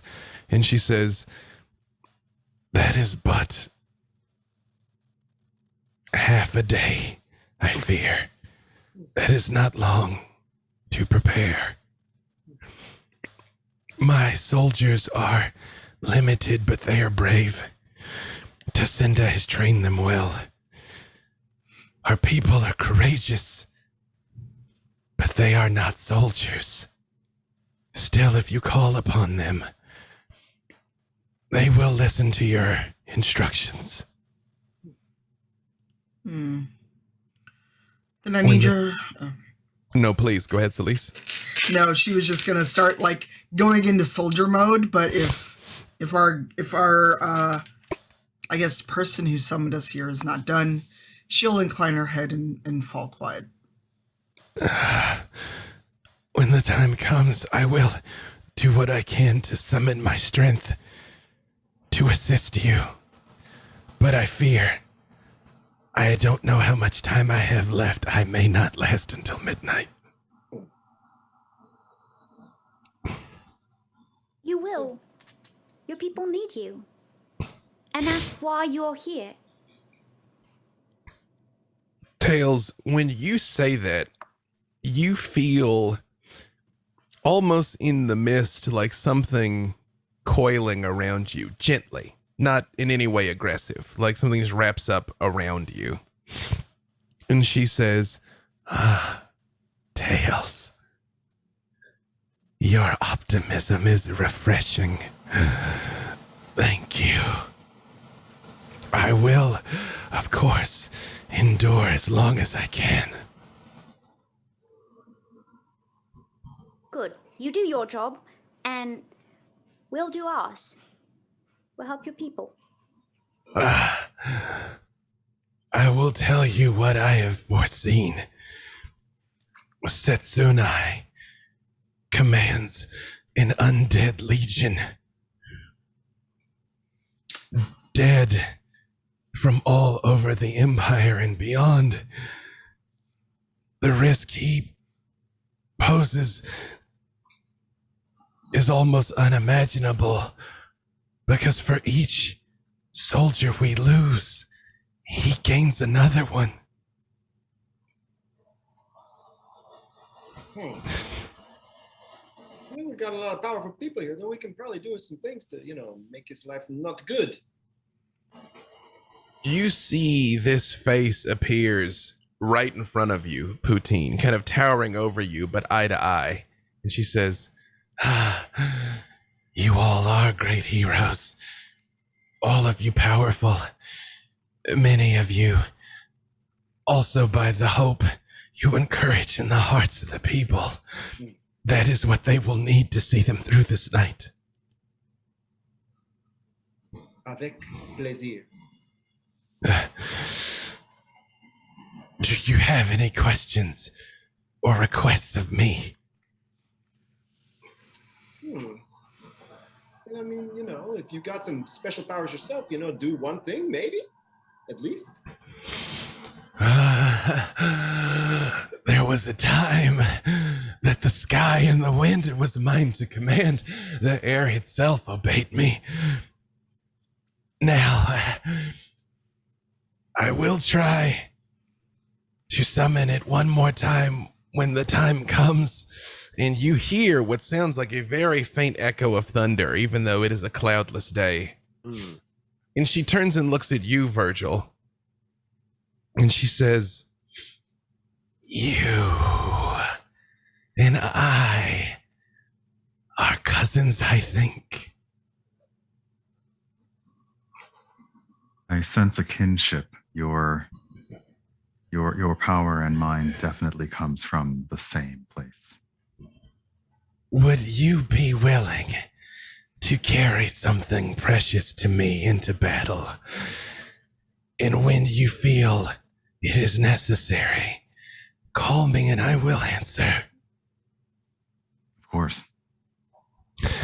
And thanks to the key card from the deck of many things, you have been gifted an item of power, Virgil. Ooh. And out of the mist and smoke, a golden staff coalesces in your hands with electricity playing all over it. And you have been gifted a staff of the Magi Oh, shite. that you can add to your sheet. So fantastic, huh? Carry it bravely. Yes. Virgil's all like, it's mine. And here, having been tasked by a god in the defense of a city against what I am sure will be an easily routed and defeated foe, Oh, naturally, yeah. Sure. Fine. It's fine. Absolutely Totally fine. fine. Yeah. Mm-hmm. is a good place for us to take a quick break. We are already at almost $1,800. Thank you so very much. We smashed the first goal. We're well on the way to the second goal. Thank you so very much. We will do a quick 10. Don't go nowheres. And we will come back again for a silky smooth and uneventful encounter with Tetsunai Sure. and his legions. See That's y'all back in fine. 10.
unmuted.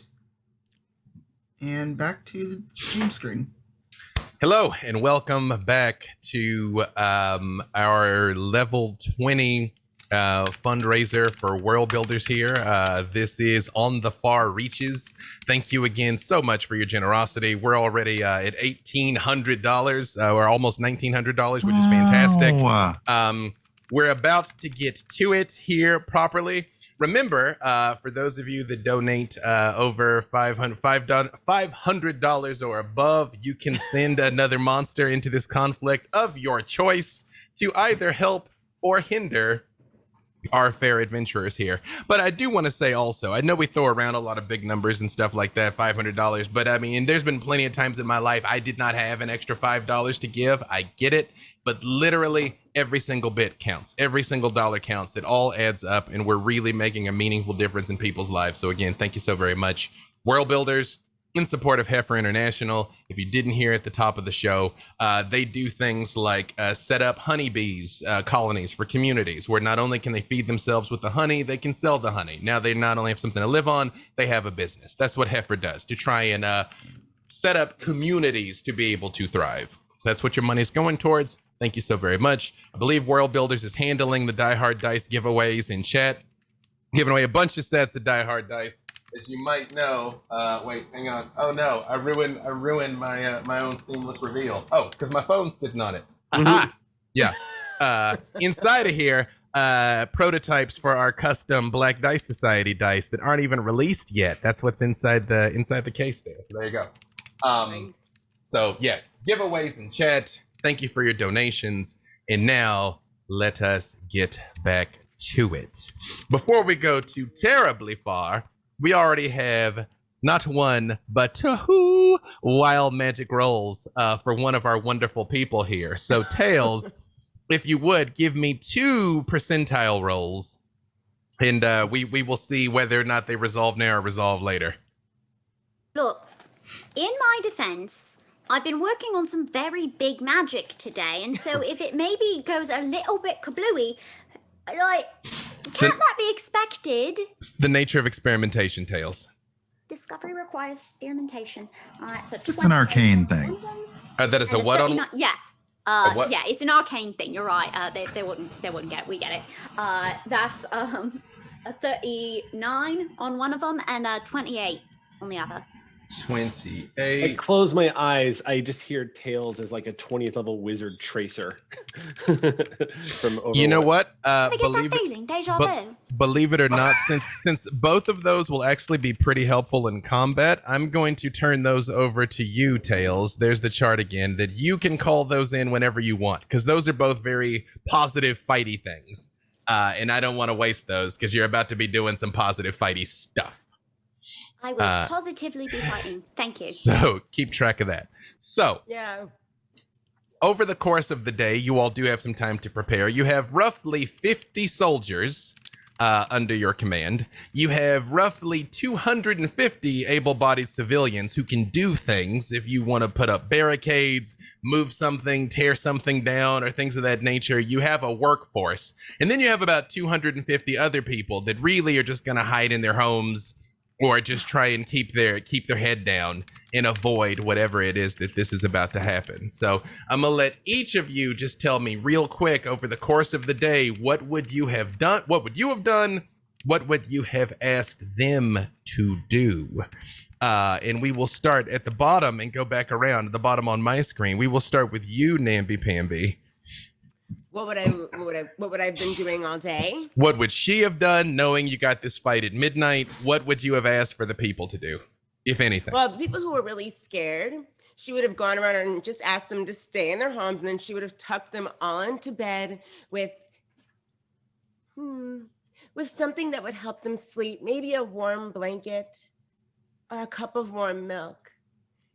And the people who are actually going to join us in fighting, she would make sure that they were happy and they felt good about what they were going to be contributing to the fight. And to the soldiers, she would kind of beat them up a little bit so they would feel nice and tough going into the fight. You know, I'm going to give them... You want everyone to be prepared, but in the nicest way possible.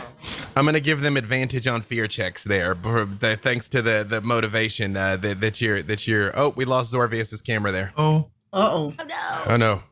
Ah, What happened? I hear him.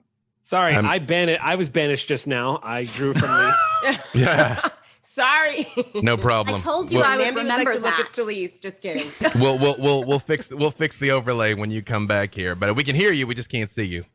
I'm gonna give advantage to that. You know, in my mind I just see like your beautiful towering face in the window.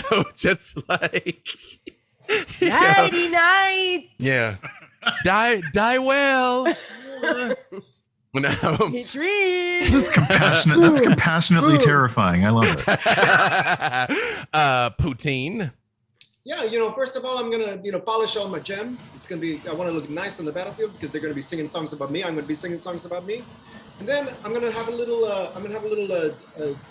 Party serenade moment jig with the soldiers, so it gets them in the mood for the fighting, huh? But to get them riled up. So we're gonna do a nice little dance together. Excellent. All right, I will account for that in their morale. There are not morale checks as such, but I will account for that in their morale when they're actually fighting. And there's things that are going to try and make them break. But you have bolstered them, Poutine. Yeah. Tails. Besides apparently oddly successful magical experimentation, what else is Tails doing better? Well, thank you. It was very important. I'm going to defer in matters tactical to Celise, and I'm going to, at her direction, put up some strategic rope tricks for the archer soldiers so they can lean out, do a shoot, pop back in. I'm also going to put one up for myself because even these 50 people, I'm worried about them, and I'm very glad that people are looking after them. But also, I don't know the best place to put a rope trick, but you know who does? Someone in much bigger and shinier armor with a much bigger sword. Yeah, I will say that you can assume you have time to cast your magic and still get a rest. So like you'll show up ready to do battle properly here.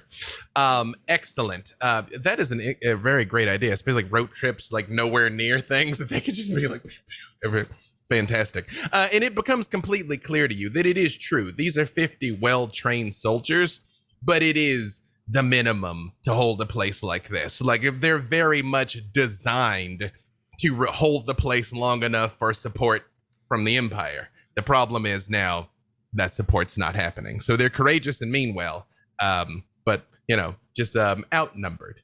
Virgil? Let's see. Knowing, having spoken with Vernor, Virgil is, he's actually going to whatever serves as the most central and communal kitchen, like tavern for the town, and he is essentially throwing down. He is cooking up a storm, and making sure that anyone who needs is well fed, almost overfed, because he basically wants anyone in the populace who is super concerned to basically go home and pass out. He's casting a magical itis on anyone who might be unable to handle what's coming next. Yeah. So some of those people Namby Pamby tucked in, she might have carried out of the bar from home to make sure they made it home safe. You're the designated driver, Namby, for everybody here. I know Celise is rearranging the overlay real quick. So Zorvius, what is Zorvius doing during the day, and what are you asking of the people? I'm during the day. I think Zorvius is trying to get himself mentally prepared. Even as far as he's come, he's never taken battle for granted. Even as far as he's gone, like he just assumes that anytime something big like this happens, it could be his last. So at a couple of points, he is once again kind of off on his own, just like stuffing tobacco and rolling it and just lighting up and just. Like just taking some me time, admiring the sky, stuff like that, having his soft emo boy moments just off to the side, being like, what is life? kind of like, and when he is trying to organize some of the people, what I'm going to do is I'm going to try to get folks to collect water and bring it to the center of the town for easy access, along with rows and rows of buckets should they need it. And then I'm going to also, along with that, I'm going to organize people to have any oils or fires they need ready for the undead that might I just kind of organize everyone using fire should they need it on the undead. And if the fire should go out of control, the buckets and the access to the water to try to gate control that, because none of these people are warriors. So he's going to just try to organize that. And anybody who's willing to, who's up for having an undead kebab, just like burning, wants to help out, we can have that access. Excellent. Perfect. The way I'm going to handle this logistically is on each of your turns when I ask you what you do. If there's something that these preparations you've made or something you want the people to do, you can just tell me right then, because they're at your command. Last but certainly not least, the tactician on both sides of the keyboard, quite frankly. Celise. What is Celise doing here? Celise is meeting with the soldiers, like the captains of the guard, the lieutenants, trying to formulate a plan of attack, and also getting those people that may not be able to fight, kind of have them ready at the gate to go before the fight kicks off, like maybe at 11 p.m. Mm-hmm. Like y'all carry what you can take with you, and you go wait till the fighting's over and come back in the morning. And then she asks if there is any place where she can sit silently and meditate and kind of check in with Tyr. Oh, there absolutely is. Yep. You managed to evacuate some of the people. Yes. Are you just praying and meditating? Or are you actively going to attempt to commune with Tyr? I'd like to commune with Tyr. All right. Now that word has a different meaning when we're talking about 5e. Do you intend to actually cast the commune spell or simply interact with your god? I'm a commune because I feel like we need all the help we can get. All right. I believe that is 3 yes or no questions? I believe so, yes. Okay. Mm-hmm. I got too many editions of this game floating around in my mind. That's okay. I'm just sitting here like, what is it? It's okay. Yep. What would you ask of the mighty Tyr? Do you know this enemy's weakness?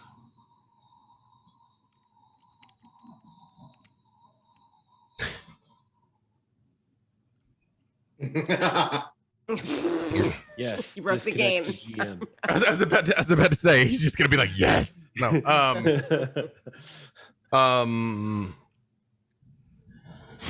Hubris. Apparent.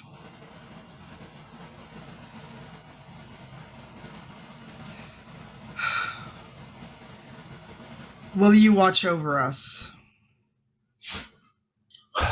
Always. Will you lend me your strength?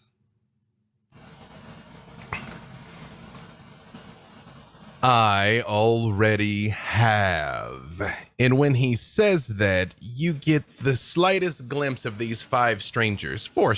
Virgil you knew, but plucked from across the plains and across the world to fight side by side with you. It wasn't coincidence that these are the heroes at your side.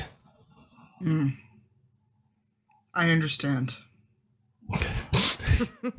Get Poutine's autograph. No. Have a pose like we have that ethereal art of us appears in the background, Ghostbusters. Yeah, I was thinking more Avengers, the wide pan around all of you. I could see Elise telling us afterwards about this conversation if that ever happened, and I imagine a scene where we're all just like, so he laughed when he answered that question. What is Celise? Yes.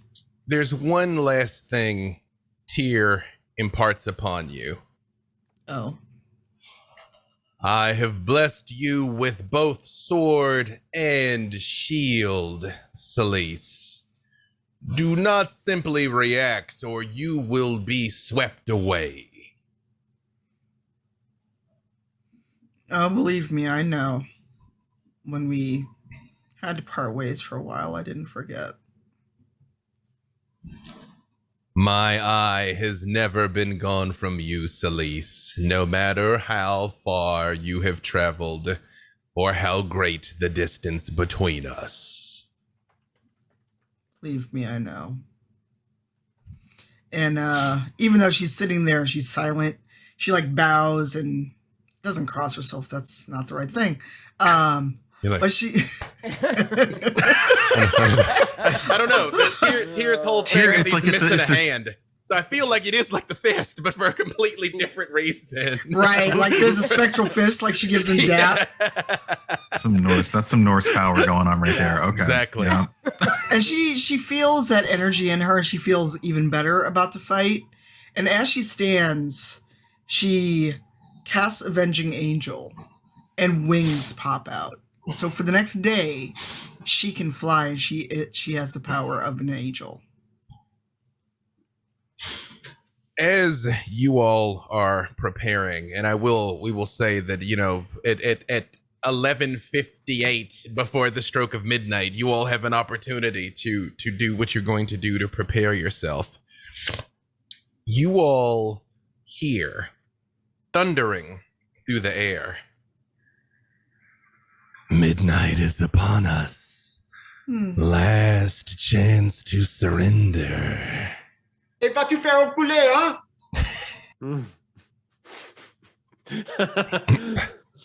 Meow. Fine death. And at that exact second, as the bell in the temple starts to ring at midnight, I have sent the map again here just for easy reference. B-Dave. Yes. Sorry, that just reminded me. Yes.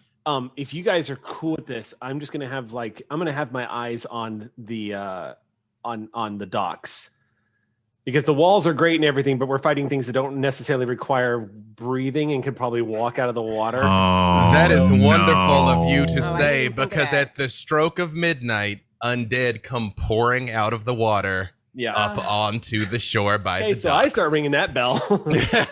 They and I'm just absolute- like, there's just under his breath, he's like, "Friggin' battle with."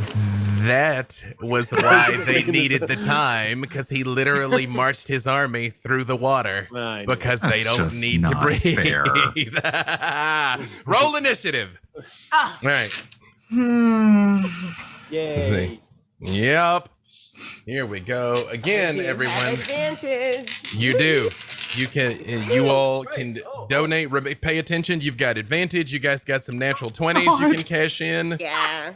That's I'm gonna right. cash in a natural 20 on the initiative then. All right. This is our I- initiative for combat, 21. right? Yeah, this is gonna be it. Like this is Oh, this yeah. is this Okay, is Okay, actually, initiative. then, yeah, I am going Alright. to use that 20 for Cash it that in. as well. Yeah. Net 20 for Zorvius, net 20 for Virgil, excellent. For me, not 20.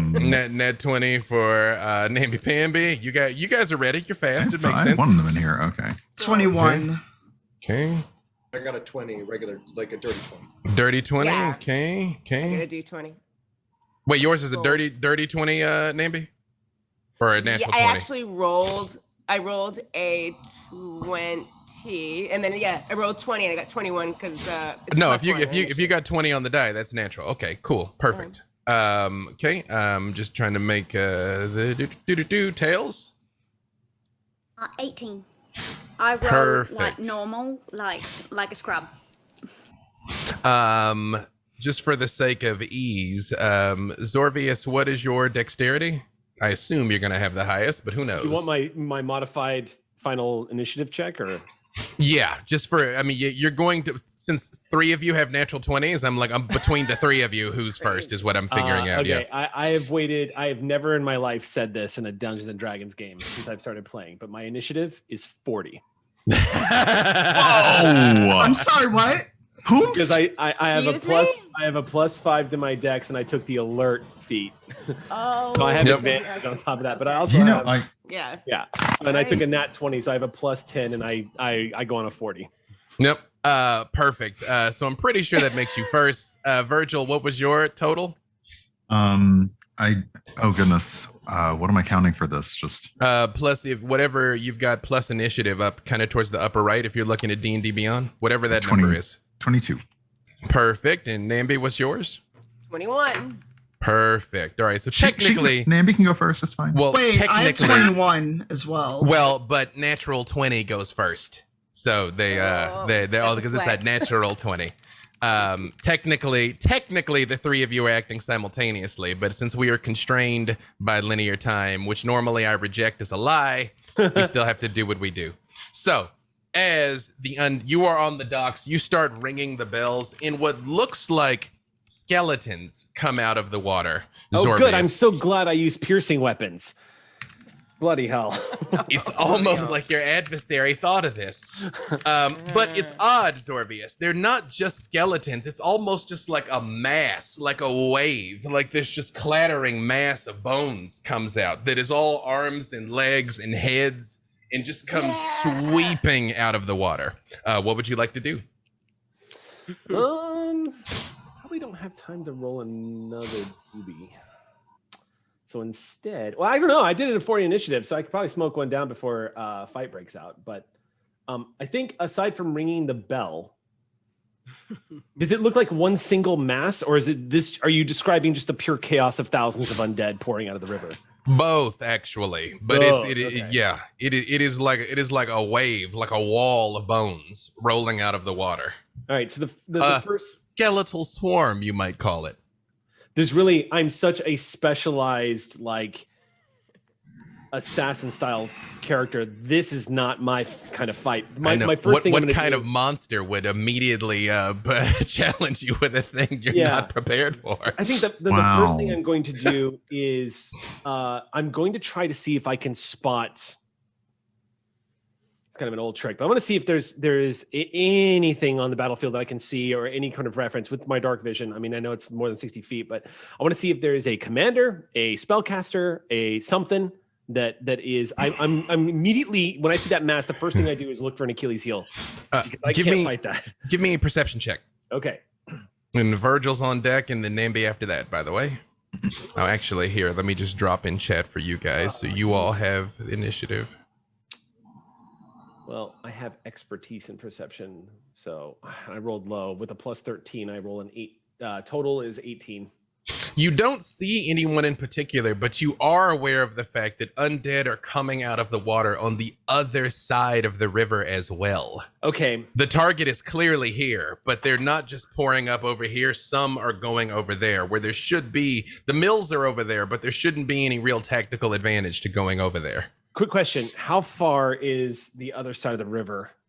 How many feet away is that? I'm looking at the map right now. Yeah, I'm looking at the map too. Let's see. There is a dock 2 to 3. Maybe that's more than. I'll let you tell me where you were roughly on this map. I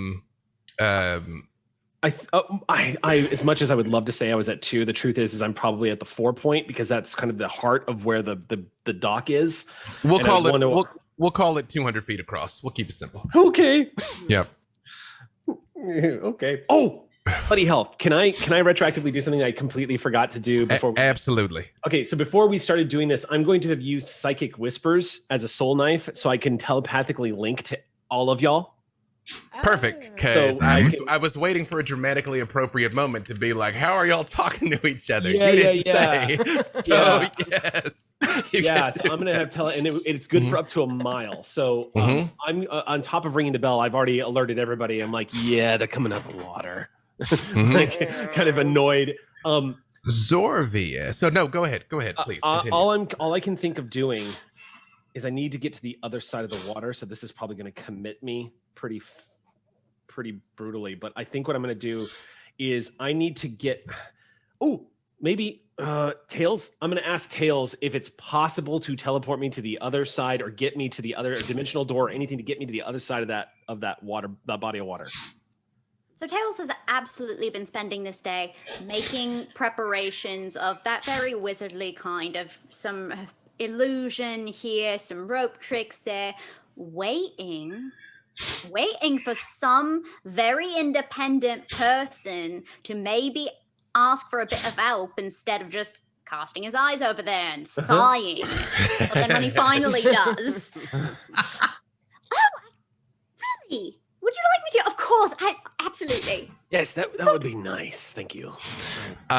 Even though this is out of initiative, I'm gonna let this happen now because Zorvius, when you step through the dimension door and you're over here and the mills are all quiet and boarded up, the people have evacuated, you see standing in the middle a very tall, robed figure that turns and looks at you and says,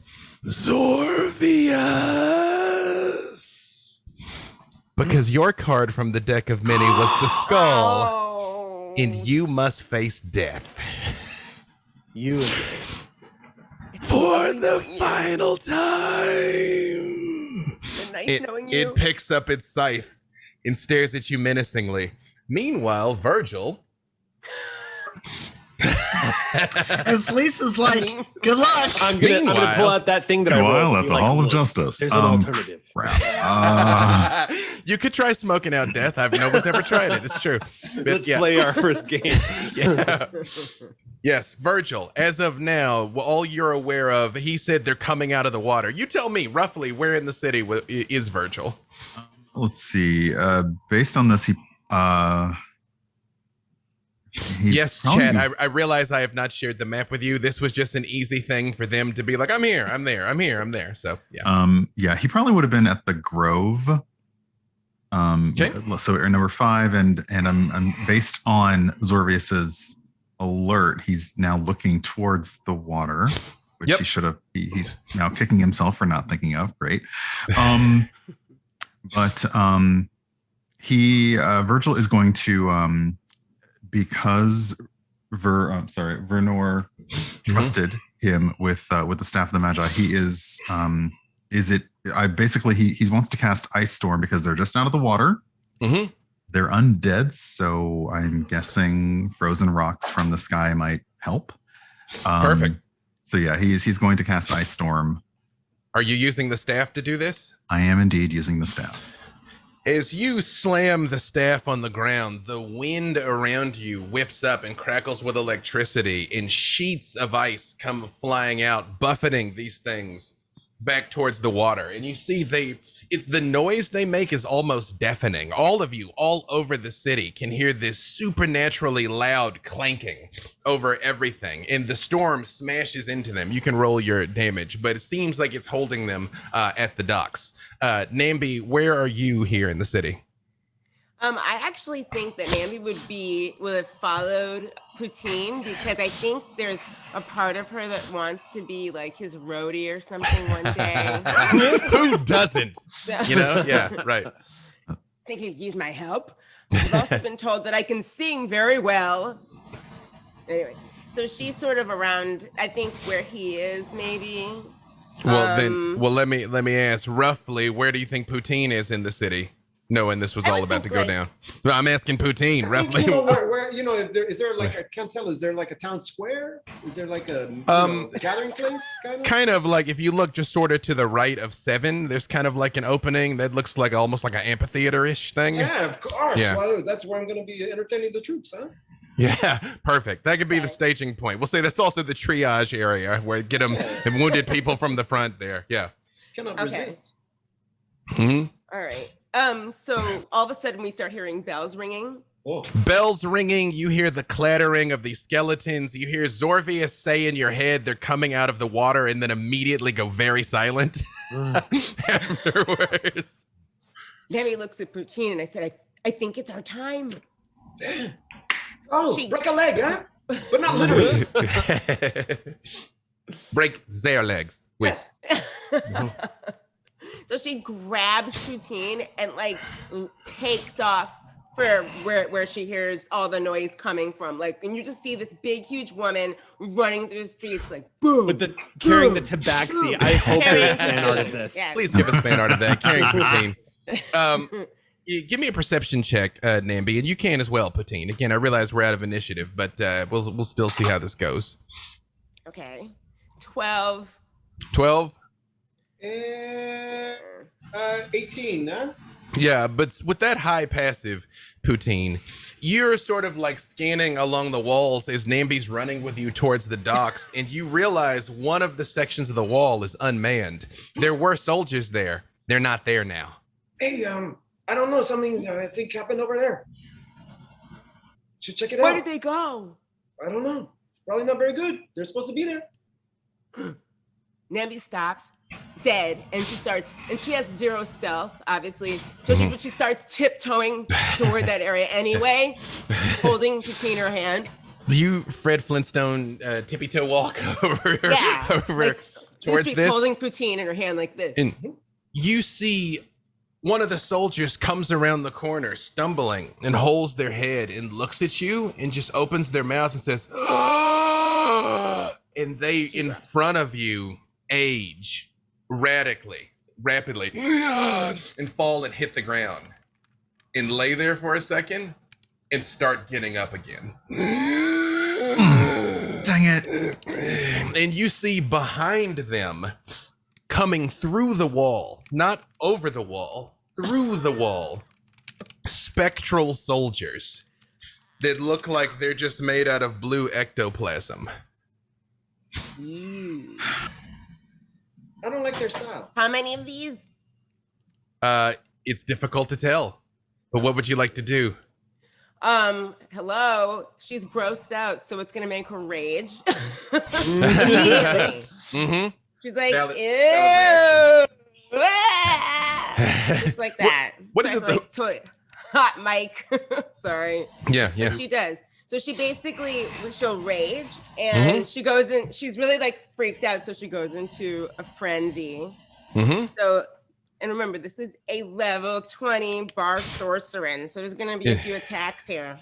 I'm gonna drop in chat. What these things look like for you there. By the way, that's what's coming through the walls. Okay, let me check real quick. Let's check real quick. They look like heavily armored soldiers made out of ectoplasm. Okay. Ew. Yeah. Yummy. All right. She goes like this and cracks her neck, and she's still raging. So this is gonna be a few attacks. At the one that's closest to her, the one that stood up and was like this, she's going to pick up her axe and swing. Roll it. First attack is going to be does a You like this 26 hit. You like this a 44 hit? Yes, that is more than enough. It's gonna be 20 damage for the first one. This thing And then falls It's dead. gonna be 24. 24. And then it already was dead. Got up, bang, falls, and starts to stand up again, and bang, the third hit hits it, and it just drops to the ground. And she looks at Poutine. What was that? I don't fucking know. Celise, Yes. where is Celise roughly in town during all of this? I won't charge you a divine sense. The city is absolutely surrounded by undead on all sides. Absolutely. You are muted, ma'am. Oh. Here I was trying to be good and not make noise. I am kind of heading in the center of town toward where the most screaming and yelling is, and I'm directing soldiers. But I'm heading toward the docks. Since there aren't a lot of undead in the city, at least from where we were. And I want to try Dispel Evil and Good as an attack. All right, go for it. So however many creatures you're controlling, they need to do a charisma save of 16, and I've got to roll and get at least a 16. And All you know right, what? roll it. I'm burning my nat 20. Celise, you see the skeletal hordes are being held back by Virgil holding this staff with the ice flying out of it, which is something you've never seen your friend do. You're very proud. He looks incredibly imposing doing this. And as you step forward and slam your shield on the ground, you hear and they all fly backwards into the water. And for at least a moment, the docks are yours.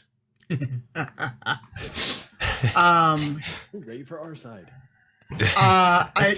This will be my bonus action, and then I'll until next initiative. I'm summoning a celestial spirit to do my bidding. What does your spirit look like? My spirit actually looks like Kent, but with with wings. Kent's not For dead. I was about to say for He people that are, Basically, a fabulous, for people, a fabulously dressed and amazing tiefling with gorgeously inlaid silver horns and the best cape you have ever seen in your entire ass life. just for the record, for people that may not know this, both Celise and Virgil, because Virgil is your Rivals character, correct? Yes. Are from Rivals to Waterdeep, Sundays, twitch.tv/D&D. Yeah. So, Yes. So you didn't Kent is know, now not you know. dead. I have just summoned a spectral version of him. He's gonna love to hear this story.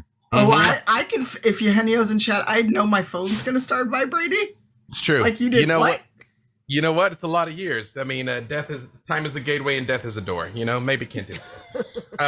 That's all right.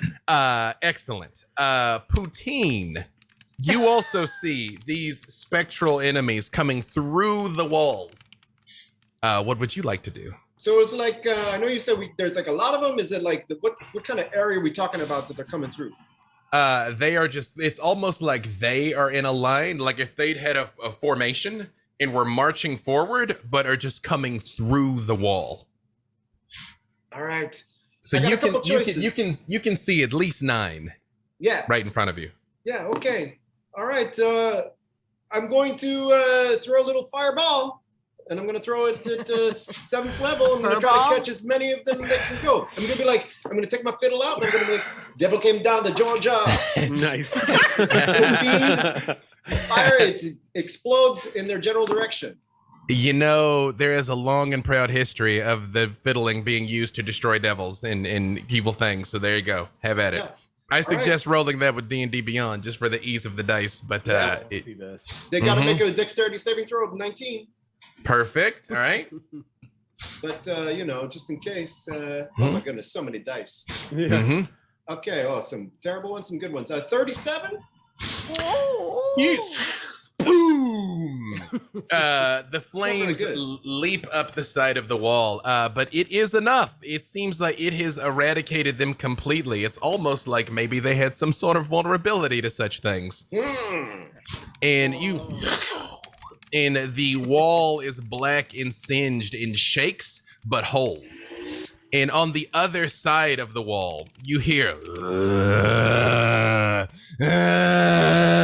as more moans and voices start going up on the other side, and you realize there is definitely more of them on the other side of the wall. Maybe more of the physical sort, but these specters you have absolutely wiped out of existence, Poutine. That's what I'm talking about. In the meantime, I'm going to do a little flourish, and I'm going to say, Nambi-Pambi, I want you to feel good about yourself. You are the wonderful Nambi-Pambi. You have inspiration. Hey. What? Doing the flamenco. That's an 8-foot flamenco. That's a lot, by the way. Yeah. Are you D12 inspiration? D12 for your next attack or saving throw or ability check. Huh? Perfect. And also be mindful of the things you guys have here in the sheet also. Perfect. I'm just making sure I haven't missed anybody. Great. Tails. Where roughly in town is Tails? Tails has been misty stepping from rope trick to rope trick as needed, because that is a spell they have well mastered. And so they are in... Yes? No, I'll wait till you finish your description because it is relevant. I'm going to say with that higher vantage point, I'm going to give you a different perception roll. So some things you might be able to see. That's all. Please continue. Yeah, so I have generally positioned myself near the walls because I figure sooner or later someone needs to do it. And since I heard the clanging from Zorvius and then sent him and then never heard a thank you, just putting that out there, I'm over nearby the docks. What do I see? We roll perception for me. We are at 2,300 of our $2,500 goal. So I will say this, y'all. I will say this. Whoever donates whatever amount, we will let a monster of WorldBuilders choosing show up on their behalf. So if we get this last $230, if we get to our 2,500, I will let World Builders in chat pick what monster, literally any monster, shows up on the side of our heroes. So their fates are literally in your hands. Because I, myself, just have a list breakdown over here of what's going to happen in each successive wave. They're going to need some help. It is in your hands. Thank you all so much. Okay. Perception Tales. 31. Thank you to Mini Marker for the advantage. Yes, thank you. Tails, 31. Again, anything over 30 is godlike success. You are aware of a couple of things. You are aware that the city is absolutely surrounded by these. That we went up $200 just like that. Thank you. $29. That's all we got to do now. $29, y'all. Wow. You are aware that there are legions, absolute hordes of undead approaching both outside the walls, and there are more of them in the water. You also, with the 31, are aware that Zorvius is locked in one-on-one combat with something, and also something very large in jet black is flying through the air, coming towards the city. Something gargantuan. It is some distance away, but you're aware it's incoming. Hopefully it's because we accidentally summoned the characters from our other game, and it's the USS Ross swooping in to just the whole place. You know what? It's not the USS Ross. I'll make a donation tier. I don't care. You know, this suddenly became a Star Trek crossover. Whatever. Word is, some of us have done some Star Trek in our time. Yeah, right. I mean, That is even a star. Everyone on this cast are stars. That's true. And you're all on a trek, so it's done. It already lines up. Yeah. Here we are. But okay. Good turn. No, we've got this. Don't be nervous. You can do this. So at the start of my turn, the faithful hound I've got on the ground is gonna give one of these skellies a pound. So currently between the ice and Salice's banishment, the undead are currently driven off the docks.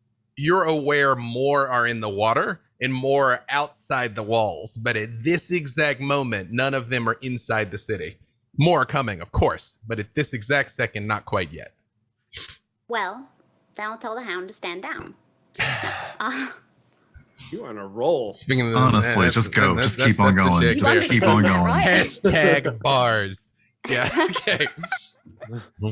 So having seen Poutine, I'm going to follow with a firebolt of my own. That is 27 to it for 21 fire damage. But really, the aim of the game is more than the flame. It's getting my mouse to cast a spell.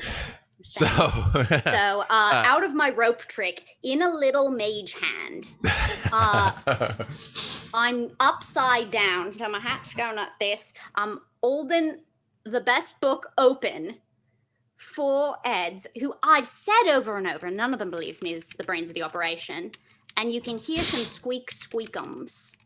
And almost from the mouse, there's little seeming wings starting to flap that grow larger and larger and larger. And it's not really a dragon, but who actually knows? Mm-hmm. It flies over the docks and is going to breathe lightning down into the water. Roll it, or roll the damage. What's the save they need to beat? They need a 20. Let's see. No, the 20 wisdom was worth for the frighten, which we don't have to worry about. Right. They're fairly stalwart undead. Yeah. But it's an int save 20, which is maybe not their specialties. I got a 7. I got a 7 on the die. So, yep.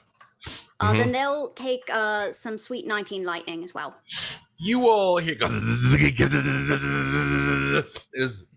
the lightning goes all over the river and the night erupts. It is almost as bright as daylight for a moment as the highly conductive water is electrified there. And you can see when the day brightens up, what is coming in the distance is a gigantic, dare we say, gargantuan red dragon that is clearly dead. Oh, Chunks of it are hanging off. You can see the flames building up in its throat, and it has exposed ribs, and someone is on its back, pointing forward. They need to start feeding the animals. Flames erupt right through the middle of the city. All of you give me dex saves. Oh boy.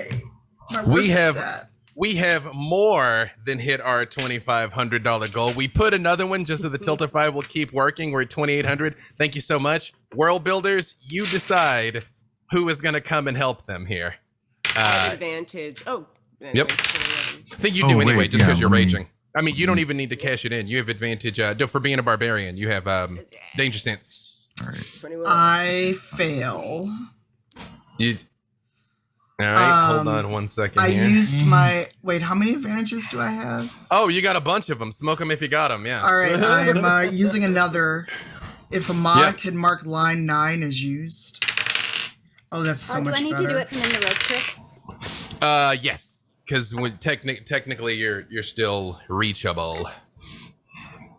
And my other advantage is gone as well. All right. 18? 17. An 18, 17, okay. 16. Virgil, 16, Namby. 21. But 20. are the people in this party? We're not close to each other right now, are we? Except for No, Christine. but We're- this is a we're far. gargantuan plume. It just rips through all the city. Tails. Recalculating. Right. It's going to be higher than a 22, I think. No, it's actually 22. It is relevant. 22. All right. The only one who is safe from this is Zorvius, because Zorvius has a different set of problems. Yeah. All of you Tip my are hat to the 27 I rolled and wave goodbye to it. caught in this zigzagging flame that rips through the city and take 91 points of fire damage. That None is of us not. saved. No, none of you made it. I'm sorry, how much? 91. That is I not haven't- accounting for any mitigation. So your rage applies. If you got any fire resistance, whatever, that is just the raw damage is 91. So 45. Oh 45 for you. no! Don't like. evil. Do not like. And as it flies past, as you hear people screaming as these homes that you carefully tuck people into, Nambi, are just incinerated by the heat of the flames going each direction. World Builders, to clarify, is that is someone that you are sending to assist them, correct? Yes. Wait. Excellent. Wait. Excellent. What? So, perfect. No, don't look Unicron at chat. shows Don't up. look at chat. Look at me. Don't look at chat. Look at me. No. Is this huge form flies overhead? You hear that same booming voice. I gave you a chance to surrender. Now you will serve me in death. This goes flying overhead. That brings us back around to the top with Zorvius. Death itself stands before you. An old friend with a Zorbius, scythe in hand. Zorbius raises his hands and says, I am not so arrogant as to try to dodge your scythe. I am yours. We all in the end are going to be yours. But I ask you for a moment to consider this. Around you, we are surrounded by undeath, that which offends you the most. Around you are abominations that try to escape you, and those who would defy what you are by commanding and taking souls from your grasp. Before you take me, give me a chance. Give me a chance to work both for you and to save the lives that were not meant to be taken this night.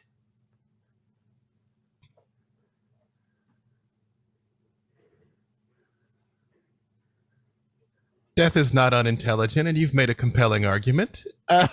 Roll persuasion. Sweet, I have a 0. Let's do this! Do you have any more advantages or things that you could cash in? I have no idea, but I do have stroke of luck, so I'm just going to take 20. Because you do have an advantage. You do have an left. advantage. Oh, I do have an advantage. So I Yeah. can, And yeah. and you have a nat 20. Does he? Yeah. No, as well. Zorvia says, yeah, you have at least one natural 20, maybe more. I'll Yeah. take it. Two I'll nat take the nat 20 then. 20s. Okay. I'm going to take the nat 20. All right. Y'all, just so y'all know, if you play D&D and you're talking to Death and trying to convince it, and you can take a nat 20, take the nat 20. I just appreciate it was Charity that got you into this mess and Charity that got you out of this mess. You know, the way it works. you see, it turns its head and looks at you for a second, and it says, "You give your word. Yes. You will depart with me." Zorvius, this sort of soft smile comes to his face and says, "Unlike others, I have no fear of the natural way of things. If you call me home now, then home I shall go."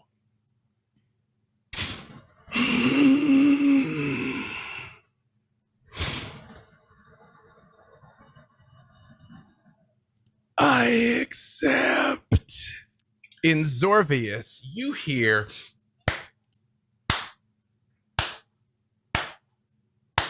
and you see a young woman with beautiful tan skin and long black hair that hangs straight to her shoulders, wearing a black, very frilly gown, just comes walking out of the darkness and says, "Well, that was really something. That is not at all how I thought this was going to go. I like you. What's your name?"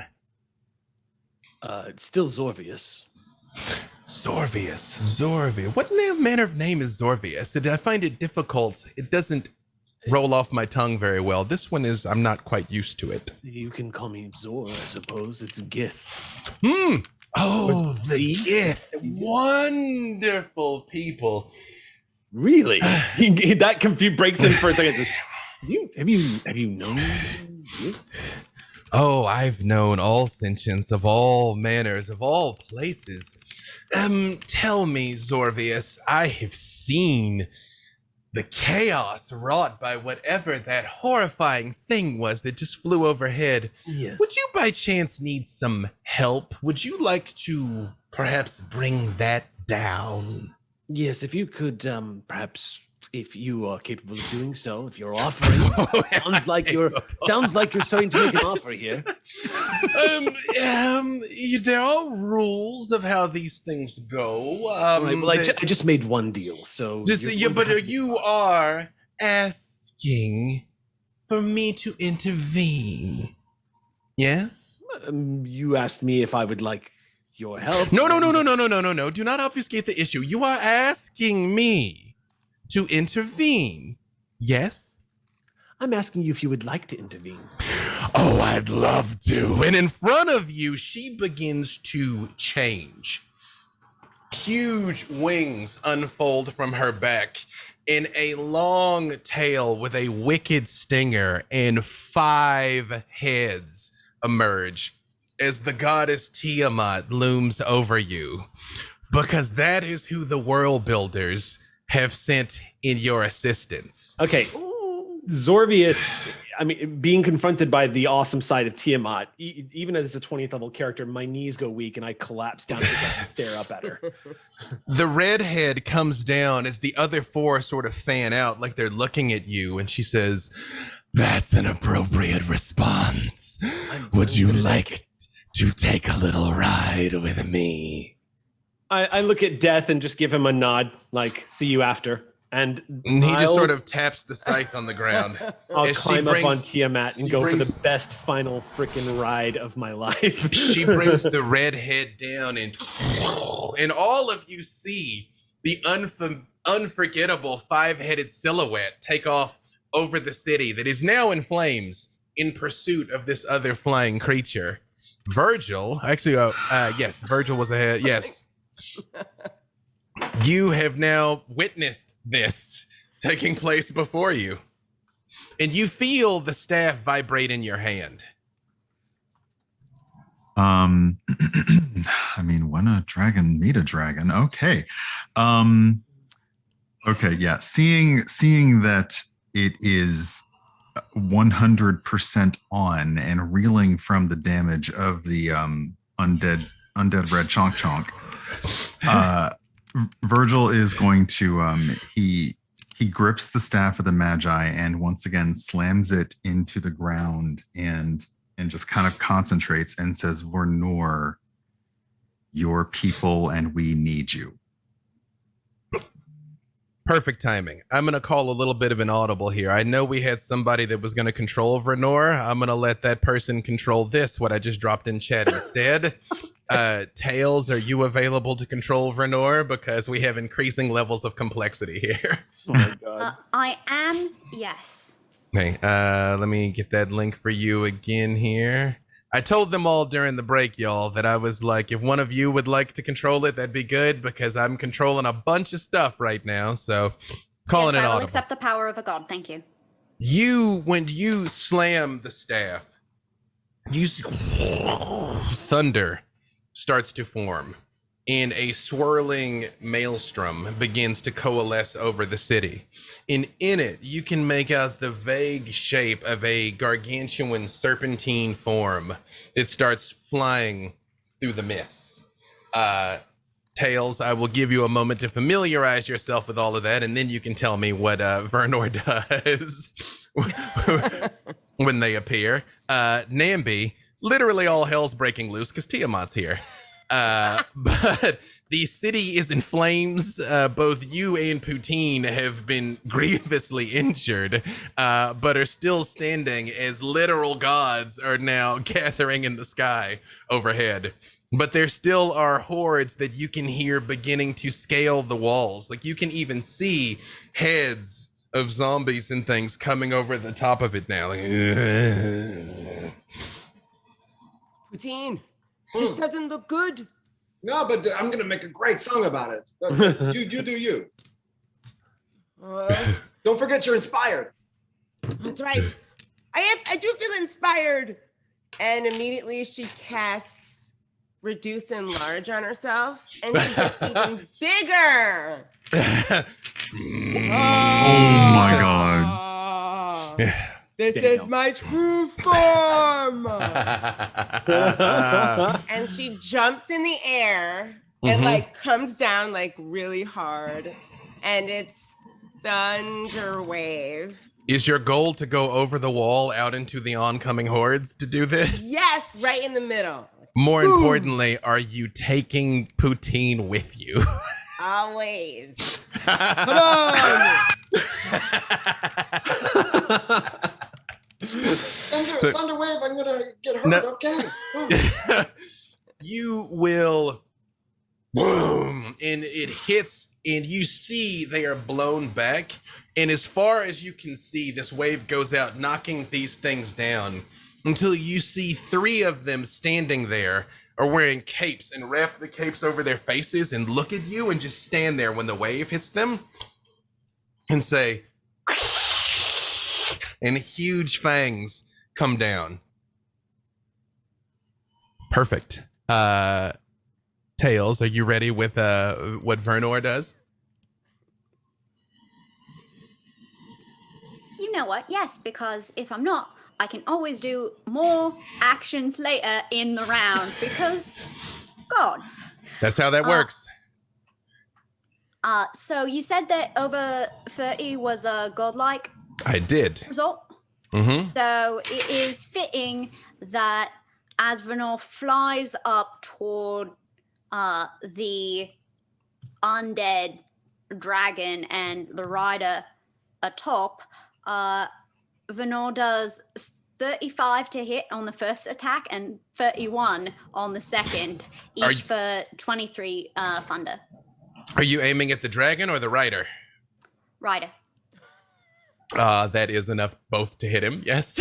Oh, good. I'm real Okay. glad. What is the damage? That's, let's see, 23 times 2, 46 total thunder. Yeah. Let's see. That's our multi attack for right now.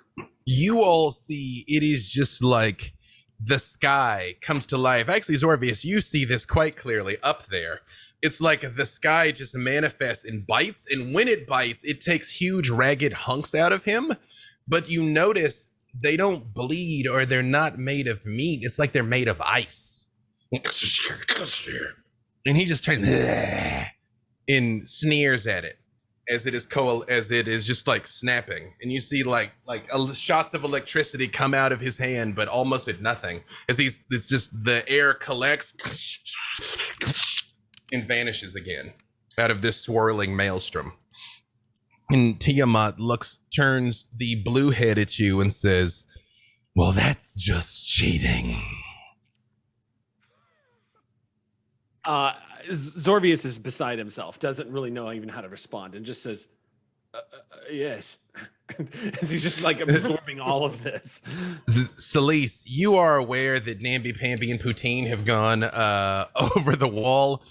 You are aware that gods are fighting overhead. What is Celise going? And there are the lake or the river is still fully electrified and crackling, but you are aware of the oncoming hordes on all sides of the walls. So does my spirit go before me or after me? It's up to you. I'm going to let my celestial spirit act first. And they are going to radiant bow into the hordes, just whatever they can hit. I will say you very much spot the three vampires. When the thunder wave knocks everything down and the three of them stand, you very much can see them. Then we're going after the vampires because I'm doing the same. Because so they get 3 attacks. Okay, perfect. Sorry, I'm just very excited. So I'm just gonna roll all 3 at once. I mean, rightly so. Oh boy. Don't let's at least get level 20, y'all. Bad things will happen. Okay, that is 13, 15, and 12. Perfect. To hit or for damage? To hit. That is 13, 15, and 12. Hang on, let me see here. Actually, that may not be enough. Let me double check something here. I think I have an advantage left, I think.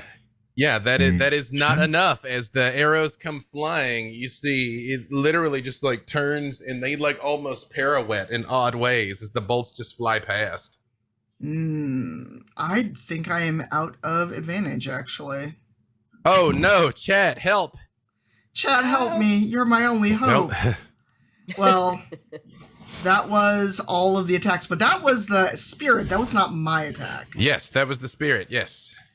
My attack is going to be a destructive wave at 5th level. Excellent.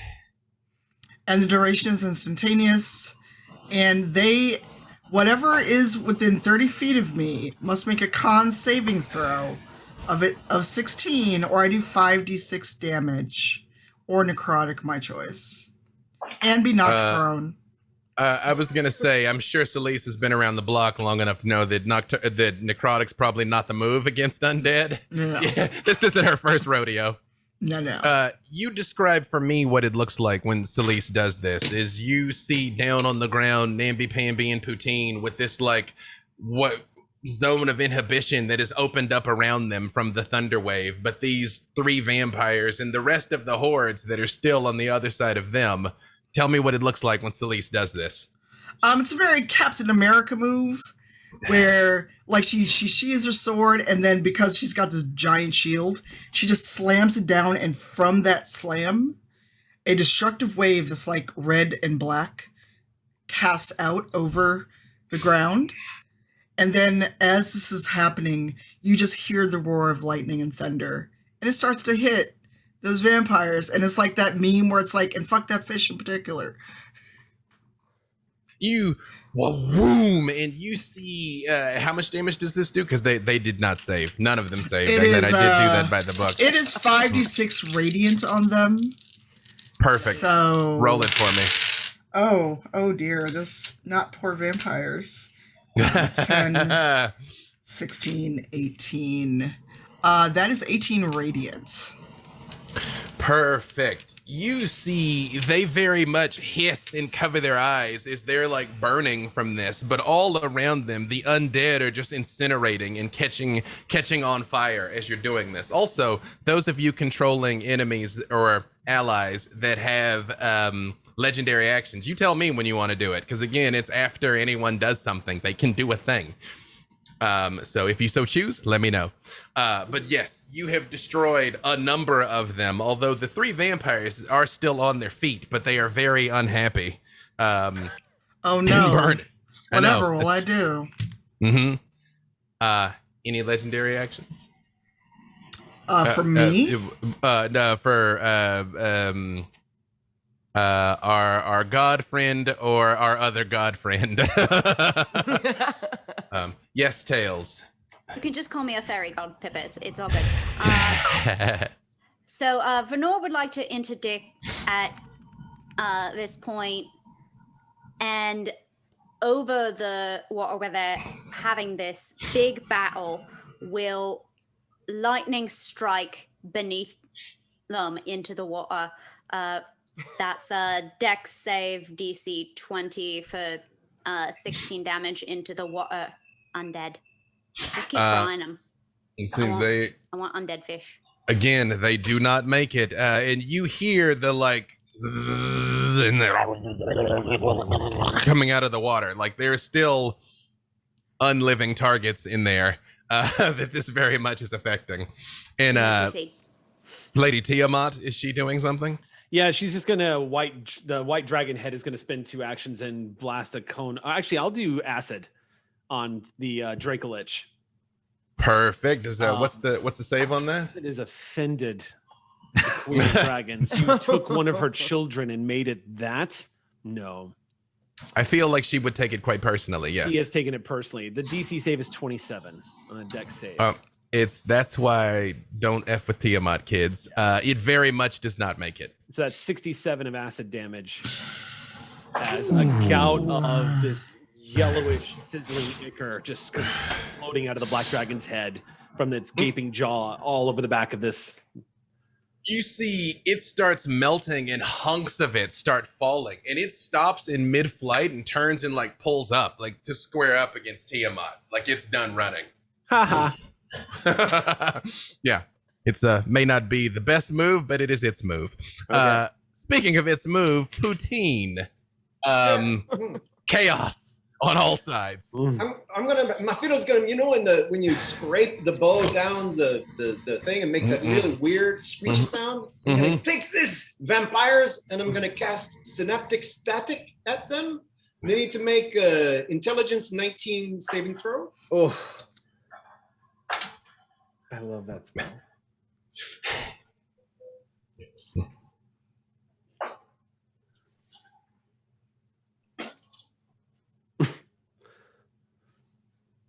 It's late in the day, so I'm going to let this happen. I just want you to know, I just rolled their saves, and I literally legit rolled 2 20s in a row. 20, picked it up, rolled another 20. But that's all right. We're going to let this play, because it's late, and this is charity. Yeah, I might bottle those 20s for something else, though. Even I don't know, because nobody gave me any natural 20s, I don't think, so I shall make them myself. You did have one. Hey! Saying, like, what about the third one? The third one failed? Or? No, I'm going to say all 3 of them fail. You can get your synaptic shot in there. All right, in there. 7. You are the poutine. 9. Oh, of course. 7, 9, 11, 14, 16, 21, 26 points of psychic damage.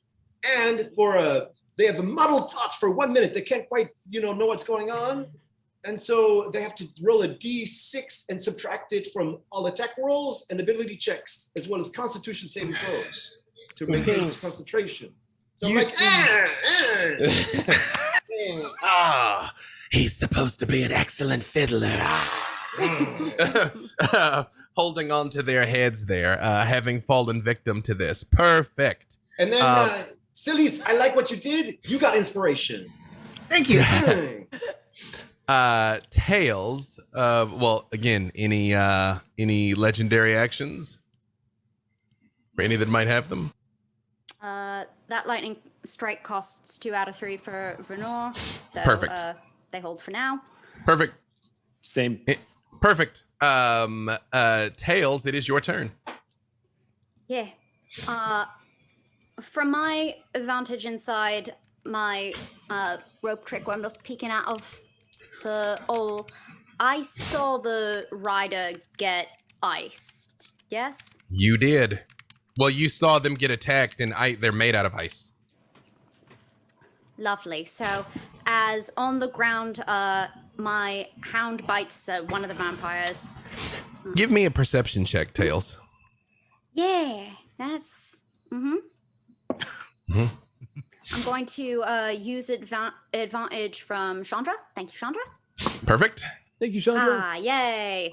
That's 27. In the midst of all of this chaos, as you're looking around, seeing the clash of the titans in the sky, this huge ongoing army out here, dragons of death and undeath all battling overhead of you. You know what a simulacrum is. You're like, wait a second. That's Hence bait. my question.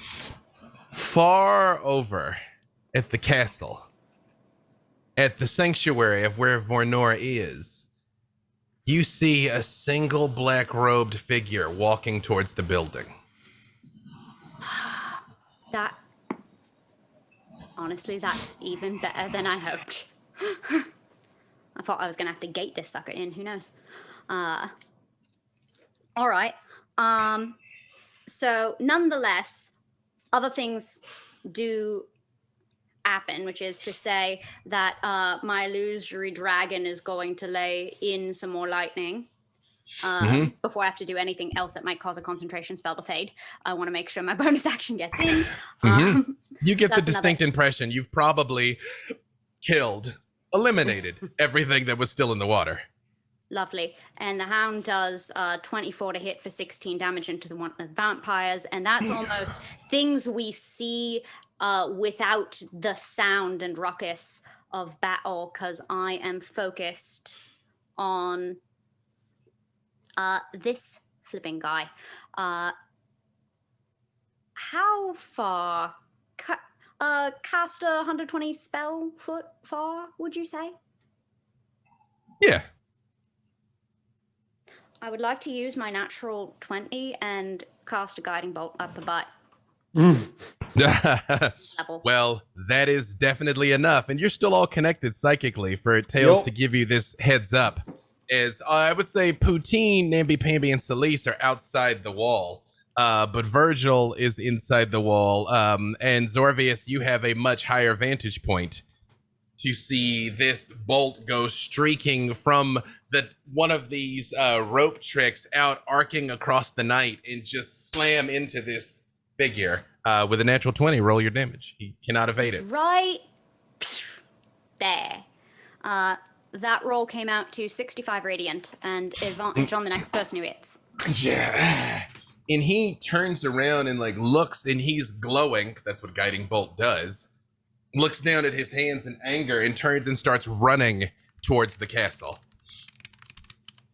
Perfect. That brings us back around to the top, though. Zorvius. So how far away is the dude that just got bolted? He very much, again, you're high in the sky, but within 120. Within 120, so Tiamat could easily move me in that direction. 100%. Okay. Then Tiamat, swooping past this dead child of hers, is going to swoop up into the sky. And Zorvius, seeing an opportunity here of where, now that this guy's been painted with a lightning bolt, Zorbius gets up off of her back and starts running up one of her wings as it's extended outward from the upward clock. And when he gets to the apex of that wing strike, as it's on the way down, he is going to draw his rapier. And I'm going to leap off the top. And for that brief second, being like the Dark Knight Returns Frank Miller iconic pose of Batman and the lightning strike. The lightning does crash right then from Veranor. She has and a sense I'm of going style. to fall upon this guy for a backstab attack. Perfect. Are you going to use your remaining natural 20? Yes. Uh, Yes. You know what? What? I'm gonna say. Well, actually, no. If you're using a 20, it's all the same. So never mind. I was gonna say something else, but mechanically it won't make a difference. He is very much just running full speed, glowing in the night. Okay. Mm-hmm. Okay. So then I'll just roll my damage then. Yep. Okay. Yay. Not insignificant damage. All right. So I'm rolling the crit, and then I've got the piercer feat, which I roll an additional D8. And then I am rolling sneak attack damage, which at level 20 is terrifying. How many dice do you have to roll? It's 10d6 for sneak attack on level at this level. And then I don't know if this guy's resistant or not, but at this point, as he's fluttering in the breeze coming down, it's revealing. You said we could pick one legendary magical item, and I chose Blood Fury tattoos that cover my entire torso all the way down. I'm going to spend a charge and activate that to add an additional 4d6 of necrotic. If not now, when? Yeah. Yes. Okay, so let me just total this up. So 3d8 plus 20d6 plus 4d6. And that's all double? That's correct. So let's see. The entire total is double? The sneak attack will be double. Oh, so and it's double. All of Oh, it. that's All right. the dice are double. All dice are doubled. So I'll roll. That's okay. I'll just do this then. All dice are doubled. Sneak attack. Let's see. You know, real subtle like. So an additional. Okay, so let me just total this up. So It's worth taking the time to get this right. There will be a song.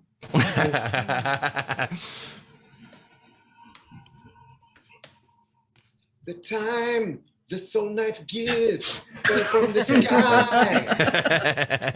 Took out the bad guy. Okay. This is wild. All right, so then I sneak attack him for 101 points of damage. Oh, Jesus. That was a Is low that all? roll. As you leap off Tiamat's wing, a sentence I didn't know would give me so much pleasure to say, and are descending through the night as the lightning cracks around you. When he's running, you can see up ahead Death forms and just points at him. And you tell me what it looks like when you kill him, Zorvius. Zorvius, it's so the approach is the epic part, but his death is so unceremonious. As the guy is in mid-run, Zorvius literally lands like to his left, but his rapier is behind him. So the rapier slams through the back of his skull, pierces out the front of his head, and Zorvius leaves it there. The man runs a few 10, 15 more steps, not realizing he has just died before he pitches forward. And by the time his body has hit the ground, Zorvius is unrolling his very last smoke of tobacco and watching the body quiver on the ground as he just lights it up.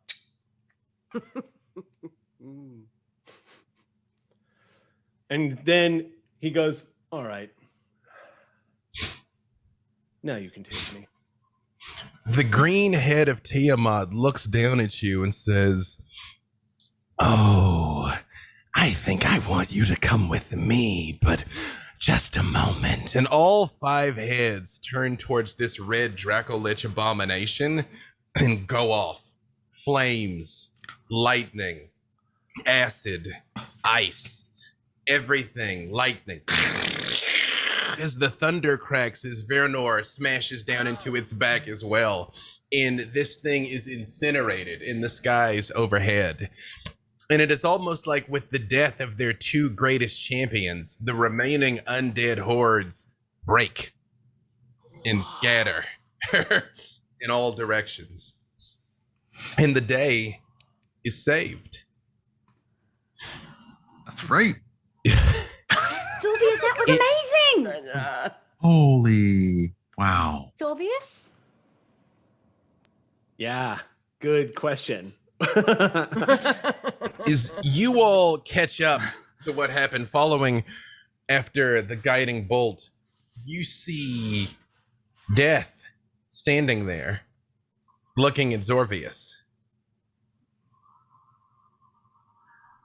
I believe we had an accord.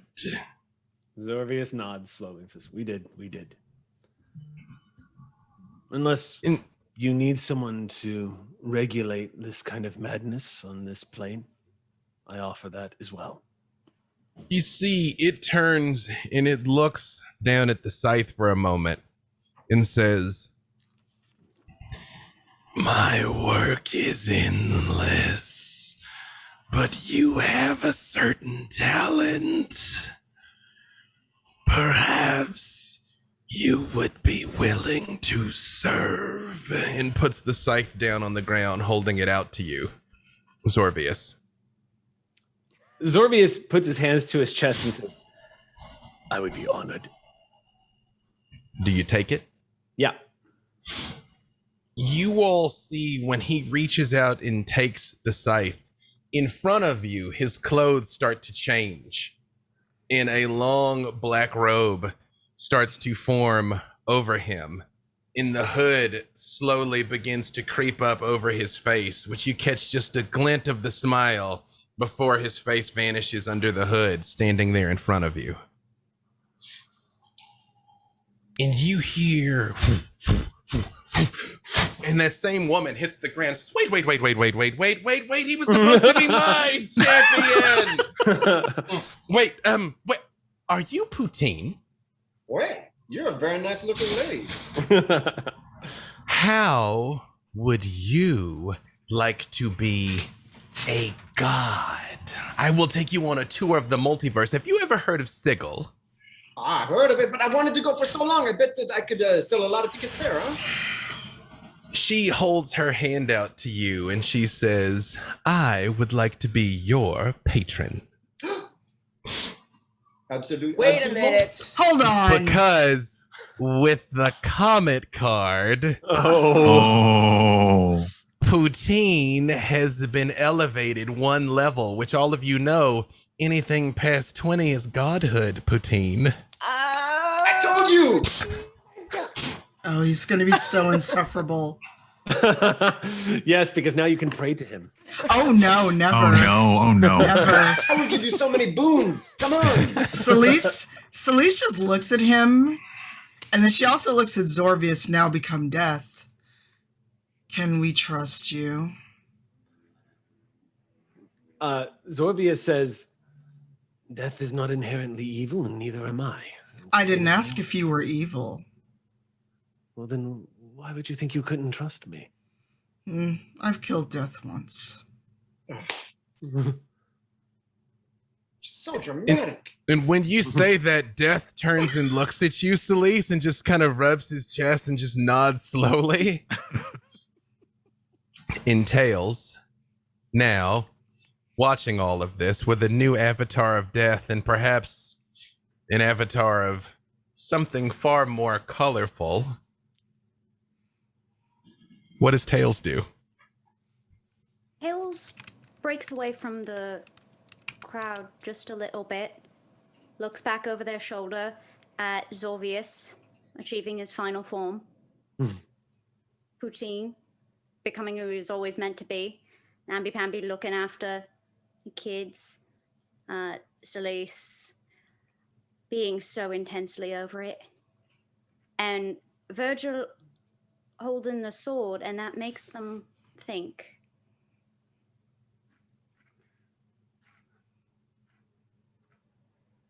I wish Fëanor were restored. And I'm going to try. I don't even know if this can work. Nothing in my book says it, but I'm going to try to cast. Tails, as you say this, a thunderous boom goes out through the sky. And Virgil, you feel the lightning sort of crackle through you a little bit. And overhead in the sky, you see that form fully realized now of a white, feathery, undulating snake made out of electricity and cloud and mist fly overhead. And you hear, Tails, you have saved me. All of you have saved us all. Thank you. take care of them. The people. I will. I feel better days lay ahead for all of us, thanks to you heroes and your heroism. And the lightning flashes bright enough that the entire city is illuminated as bright as day, and you hear cheers coming up from all of the houses, even those tucked in to sleep, waking up with their new stuffed animals named Pammy. Good morning.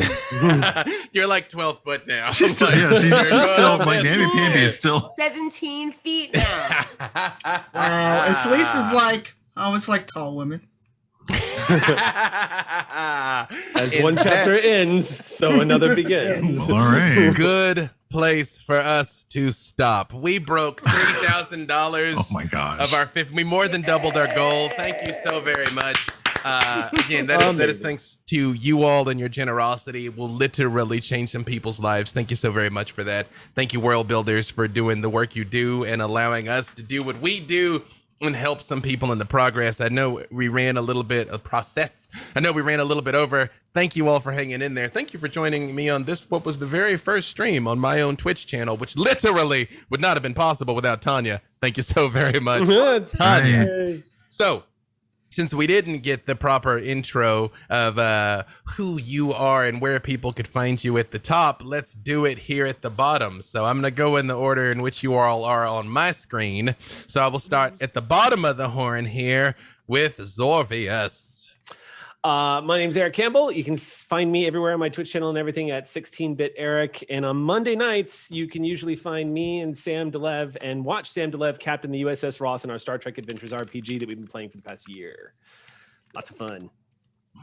Also, you can catch Eric and me in about an hour and a half on playing D&D on twitch.tv. Has it changed to Gary Con yet, or is it still Gary Con Gaxmore? I think it's still Gary Con Gaxmore. By the way, you can catch the Star Trek Adventures fun on Q Times Twitch, which is, yeah. Hey, perfect. I love that RPG. Namby-Pamby. Hi, everybody. I'm Alicia Marie, and you can find me on socials at Alicia Marie Body. I'm usually playing RPGs or trying on weird costumes or different makeup. I'm really excited because I'm going to be joining the cast of Sirens of the Realms very soon. Yeah. So it starts at the end of April, so that's what I'm really looking forward to. Thank you for having me. Hey, perfect. Tails. Hi. When I'm not Tails, I am Sam Delev. I'm a role-playing performer and variety streamer throughout the Twitchernet. You can find the regular schedule of everything I'm doing to cause mischief or mayhem on my Twitch page, twitch.tv/Delevely, DELEVELY, and all of the one-shots for things like this on my Twitter, @Tchaikovsky, which is below my name because Tanya's great at Twitch.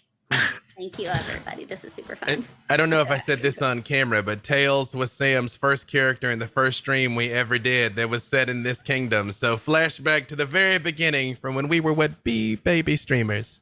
Yeah. Virgil. Hi, I am Brian Gray. I'm everywhere on the internet as Urban Bohemian, variety streamer on Twitch, lover of brunch, and you can catch me a few days a week on my own channel, twitch.tv/urbanbohemian. You can catch me Sundays at twitch.tv/Rivals of Waterdeep. Tomorrow is our season finale. You can also see me there with Cypher of Tyr playing Celeste and Virgil that we lovely brought to this campaign, and various one-shots here and there. So follow me on the Twitters. Perfect. Our newest champion, 14, now demigod. This should be, huh? My name is Anthony Rapp. I'm an actor, gamer. This is my first time in this Twitchverse, so to speak. So thank you for having me. It all came from a tweet from Tanya, so thank you. And I hope I get to do more. On Twitter, I'm an albino kid. I try to talk about important things like D&D and activism and things like that. And I'm also on Star Trek Discovery and movies and things like that. So thank you. Hey, normally the DM would go last, but I was dead serious when I said this wouldn't happen without Tanya. So I'm going to give her the last spot. I will just say B. Dave Walters. I say words about things. You can find me wherever fine streaming content can be located, up to and including here in about an hour tonight. On the links in the Twitch is because it was Gary Con Gaxmore. At some point, it's changing to Gary Con. Even we don't know. Yes, click the link in the tweet. You can find us. And I'm all over the place. But Thursdays is our new stream, Black Dice Society, in which Miss Tanya DePass, Cipher of Tyr, is on with me as well. That is on D&D, YouTube, and Twitch at 4 Pacific. The first 3 episodes, VODs are up. Ravenloft's a horror stream. We're very proud of it. Do please take a look. Again, thank you all so very much for your generosity. The final tally was $3,158.69, which is going to help a lot of people. Thank you so very much for your generosity. And since you stopped by, feel free to toss me a follow. I think I'm probably going to use my channel for one-shots, probably. So, follow along. And with that, turn it over to Celise to finish us out. Oh, hi, I'm Tanya. I almost said my name is Celise Astoria. Oh my God, I'm tired. It's not that. It's not Celise. Right? Fair. But you can find me everywhere at Cipher of Tyr. It's under my picture, I hope. I am, like B. Dave said, I'm on Black Dice Society. Tomorrow, like Brian said, we are doing our season 9 finale of Rivals Waterdeep on our channel, which is 10 a.m. Pacific, 12 p.m. Central, 1 p.m. Eastern at twitch.tv/Rivals Waterdeep. And for those that missed the announcement, Into the Motherlands is returning for a second season on my channel. B. Dave Walters is our creative director, or our lead developer. I'm the creator/creative director. I'm also on the show. And then, B. Dave, I'm giving you a scoop, which you knew about, but other people didn't. I'm going to be a guest DM on the Guild on Felicia Day's channel on April 25th. Hey. So it's super late for me, but I'm going to take a nap. But yeah, April 25th, I'm going to be a guest DM on the Guild. And so follow us all on socials. There's a command for cast to get everyone's Twitter. Be nice. And if you follow any of us and find that you're already blocked, you might want to think about who you follow. Just saying. But don't go anywhere. I know that we've been here a while. We're going to go give one of our D&D buddies a raid. Jasmine Bular, that bronze girl, who is playing, it looks like, First Class Trouble. And also, she has a new D&D show, Shakar, on her channel Tuesday nights, 6 p.m. Central. So that's, 6 p.m. Pacific. Yes, so 8 p.m. for me. Time zones are too much work. So be nice. We don't have any emotes, but we're going to just do B-Dave raid in the chat. Thank you so much for hanging out. Thanks, Dave, for trusting me with your channel, and everyone for trusting us at the table. And I'm going to go have the rest of this wine and go take a nap. So don't go anywhere. We shall return at some point. Bye. You're welcome. Yay.